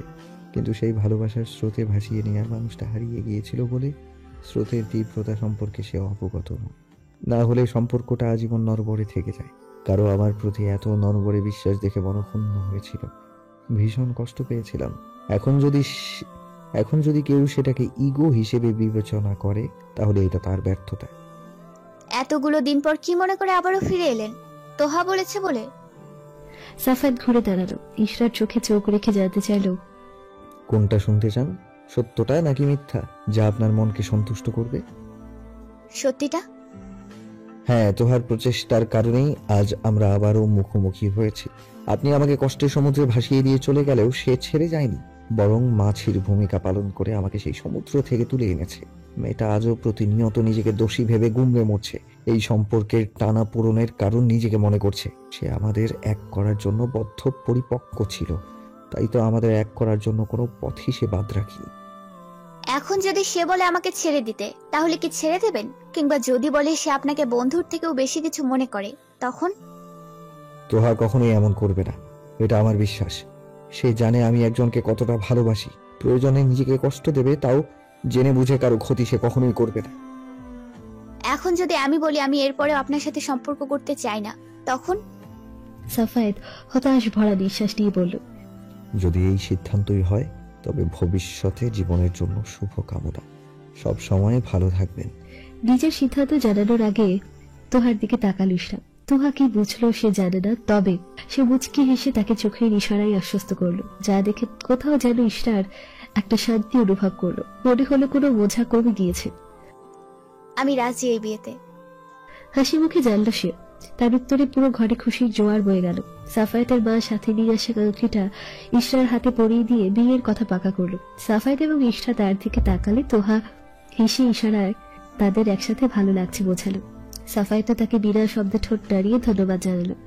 হাসি মুখে বাকি সময়টা কাটালো তারা। তোহা তাদের সাথে সম্পূর্ণ সময়টা হাসি মজাতে কাটালো। তবে বাইরে হাসি খুশি থাকলেও অন্তরে তার কি চলছে তা শুধু একমাত্র সে এবং তার সৃষ্টিকর্তাই জানে। চলতি মাসের শেষ সপ্তাহে সাফায়েত এবং ইশরার বিয়ের দিন ধার্য করা হয়েছে। বর্তমানে দুই পরিবারই বিয়ের আয়োজন এবং কেনাকাটা দিয়ে ব্যস্ত। আয়োজনে তোহা থেকেও ছাড়ো নেই। সাফায়েত এবং তার মা তোহাকে একবার বলেছিল যেন কেনাকাটা করতে সেও তাদের সাথে যায়, তবে তোহা গেল না। বাহানা দিয়ে সুকৌশলে কাটিয়ে গেল, কারণ সে জানে তার যাওয়াটা ইশরা খুব একটা পছন্দ করবে না, আর সে জেনে বুঝে কারো সুখের দিনে তার মনে কষ্ট দিতে যায় না। সাফায়েত বুঝলো তোহার এড়িয়ে যাওয়াটা, তবে এবার সেও বেশি জোর করলো না। কিন্তু তোহার জন্য পছন্দ করে পোশাক কিনতে ভুলল না এবং তার ইশরার পছন্দ সয় কিনেছে। অনেক জল্পনা কল্পনা শেষে বহু প্রতীক্ষার পর সে দিনের আগমন অবশেষে ঘটল। বিয়ের পুরোটা সময় তোহা সেখানে উপস্থিত ছিল, কারণ সে চায় না সে সময় এসে অদ্ভুত ব্যবহার করতে, যা সবার নজরে খুবই সহজে পড়ে এবং তাতে ঝামেলা বাড়বে, বই কমবে না। বিয়ে শেষ হওয়ার কিছু সময় পর তোহা দুজনের কাছে এলো। নতুন জীবনের জন্য শুভকামনা রইল। আমার এই বন্ধুটার খেয়াল রেখো ইশরা। সাহেব এখন গম্ভীর গম্ভীর ভাব দেখালেও ভেতরে কিন্তু সেই আগের মতোই আছে। একটা র্যাপিং পেপারে বোনানো বক্স এগিয়ে দিল ইশরার দিকে। ইশরা তা নিতে সে দুটো ব্রেসলেটের মতো জিনিস সামনে এগিয়ে বলল, ওকে, এটা পরিয়ে দিতে পারবো কি? নাকি তোমার বড় হয়ে গিয়েছে বলে এখন তাকে আর ছোঁয়া যাবে না? হেসে বলল সে। ইশরা মাথা নাড়িয়ে হাসিচক উত্তর দিল। তোহা মুখে হাসি বজায় রেখে একটা সাফেদকে এবং অপরটা ইশরাকে পরিয়ে দিল এবং নিজের বামটা সামনে এগিয়ে আনলো। এটি আমি নিজের হাতে ভালোবেসে বানিয়েছি, আমাদের বন্ধুত্বের প্রতীক হিসেবে, যাতে আমি না থাকলেও আমাকে একজন বন্ধু হিসেবে সব সময় মনে রাখে। সাফায়েত হেসে বলল, কেন, শ্বশুর বাড়ি যাওয়ার জন্য প্ল্যানিং করছিস নাকি? তোহা ঢোক গিলে বলল, হ্যাঁ রে, তবে শ্বশুর বাড়ি নয়, দুঃসম্পর্কে শ্বশুর বাড়ি যাওয়ার। আমার ওপ্পারা যে আমার জন্য অপেক্ষা করছে। এবার সাফায়েত সিরিয়াস হলো। বুঝলো তোহা মজা করছে, দেখালেও সে মজা করার মুডে নেই। এই কি হয়েছে তোর? কি সব বলছিস এগুলো? হ্যাঁ সাফু, তুই যা বুঝেছিস তাই। কয়েক ঘন্টা পরেই আমার ফ্লাইট, আমি আজকেই কোরিয়া চলে যাচ্ছি। মানে এই তুই এসব কি বলছিস? কখনো করেছিস এগুলো? তোর আজ ফ্লাইট, তুই কি আমাকে এখন বলছিস? এটা তোর কোন ধরনের মজা তো? হ্যাঁ, শেষের রাগী কণ্ঠে বলল সে। প্রস্তুতি তো অনেক আগে থেকেই নিয়েছিলাম, কিন্তু হুট করেই ভিসা হয়ে গেল। মাঝে তুই এত ব্যস্ত ছিলিস, তোকে জানিয়ে বিরক্ত করতে চাইনি। বিরক্ত? আমার তো এখন রাগ হচ্ছে। তুই এত বড় একটা সিদ্ধান্ত নিলি আর আমাকে একটা বারও জানালি না। হেই, আমি তো বেস্ট ফ্রেন্ড। আরে বাবা সরি, বললাম তো হুট করেই ভিসা হয়ে গেল। ভিসা না হয় হলো, কিন্তু প্রসেসিং, প্রিপারেশন, তার বেলায় তোর থেকে এটা আমি আশা করিনি। তুই আমার সাথে একদম কথা বলবি না। সাফেদ রাগ করে চেয়ারে বসে পড়ল। তোহা জানতো সাফেদ ভীষণ রাগ করবে, কষ্ট পাবে। কিছু সময় পর তো চলেই যাব, শেষ সময় কি একটু কথা বলবি না? বেশ ইমোশনাল হয়ে বলল তোহা। এবার নিজের কঠোরতা আর বজায় রাখতে পারল না সাফেদ। হাজার হোক, এত বছরের বন্ধুত্ব ভাঙা ভাঙা কণ্ঠে বলল, তুই ঠিক করিসনি তোহা, এভাবে ছেড়ে চলে যেতে পারছিস তুই?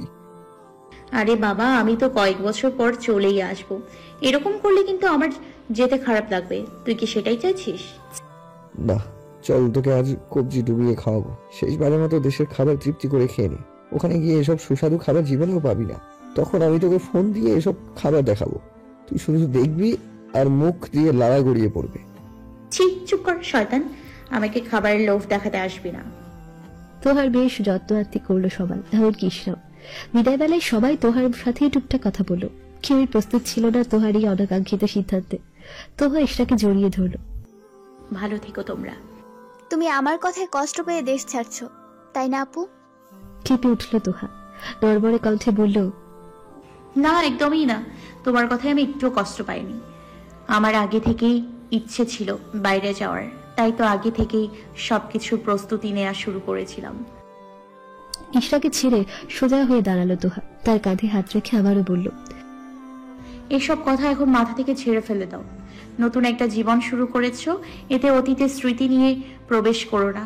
নতুন করে সব সাজাও নিজের মনের মতো করে। ভালো থেকো সব সময়। সাফায়েতের বাহুতে হাত রেখে তোহা টলমলে চোখে বলল, ভালো থাকিস সাফু, তোকে অনেক মিস করব। আমার জায়গাটা কাউকে দিস না। তোর জায়গা সবসময় তোরই থাকবে, সেটা আর কেউ পূরণ করতে পারবে না। সাবধানে যাস, পৌঁছে জানাতে ভুলবি না। মাথায় হাত বুলিয়ে বলল সে। বিদায় পর্ব শেষে গাড়ির কাছে এসে দাঁড়ালো তোহা। শেষবারের মতন পেছন ফিরে হাত দাঁড়িয়ে সবাইকে বিদায় জানালো। গাড়ি চলতে শুরু করেছে। সাইড মিররে নবদম্পতির হাসি মাখা মুখের দিকে তাকিয়ে তোহা নিজ মনে পড়ল, আমি চাইলেই পারতাম তোদের দূরত্বের সুযোগ নিতে, চাইলেই পারতাম তোকে নিজের করে নিতে, কিন্তু আমি এতটাও নিষ্ঠুর হতে পারিনি নিজের স্বার্থের জন্য দুজন ভালোবাসার মানুষকে আলাদা করতে। হয়তো দেখা যেত, মনের কথা জানালে হিতে বিপরীত হতো, আমাদের বন্ধুত্বই হয়তো ভেঙে যেত, আমার প্রতি তোর বিশ্বাস ভেঙে যেত, তোর নিজের কাছে নিজেকে ছোট মনে হতো, আমার থেকে দূরে চলে যেতে তুই। কিন্তু আমি তো তা চাই না সাফায়েত। তুই আমার ভালোবাসার মানুষ হিসেবে, জীবন সঙ্গী হিসেবে আমার জীবনে না থাক, কিন্তু বন্ধু হিসেবে সারা জীবন আমার পাশে থাক। এটাই আমার চাওয়া। তোকে একেবারে হারিয়ে ফেললে যে আমি ধুকে ধুকে মরবো। আমার একপাক্ষিক ভালোবাসা আমার হৃদয়েই থাকে। আমার অনুভূতি একমাত্র আমার কাছ থেকে তোকে না পাই, দূর থেকে না হয় তোকে সারা জীবন ভালোবেসে যাব, তাও তুই ভালো থাক। অশ্রু ভেজা নয়নে চাঁদবিহীন অন্ধকারে আকাশের পানি চেয়ে রইল তোহা। গাড়িতে থাকা রেডিও থেকে ভেসে এলো, তোর হতে আমি তার সাথী তো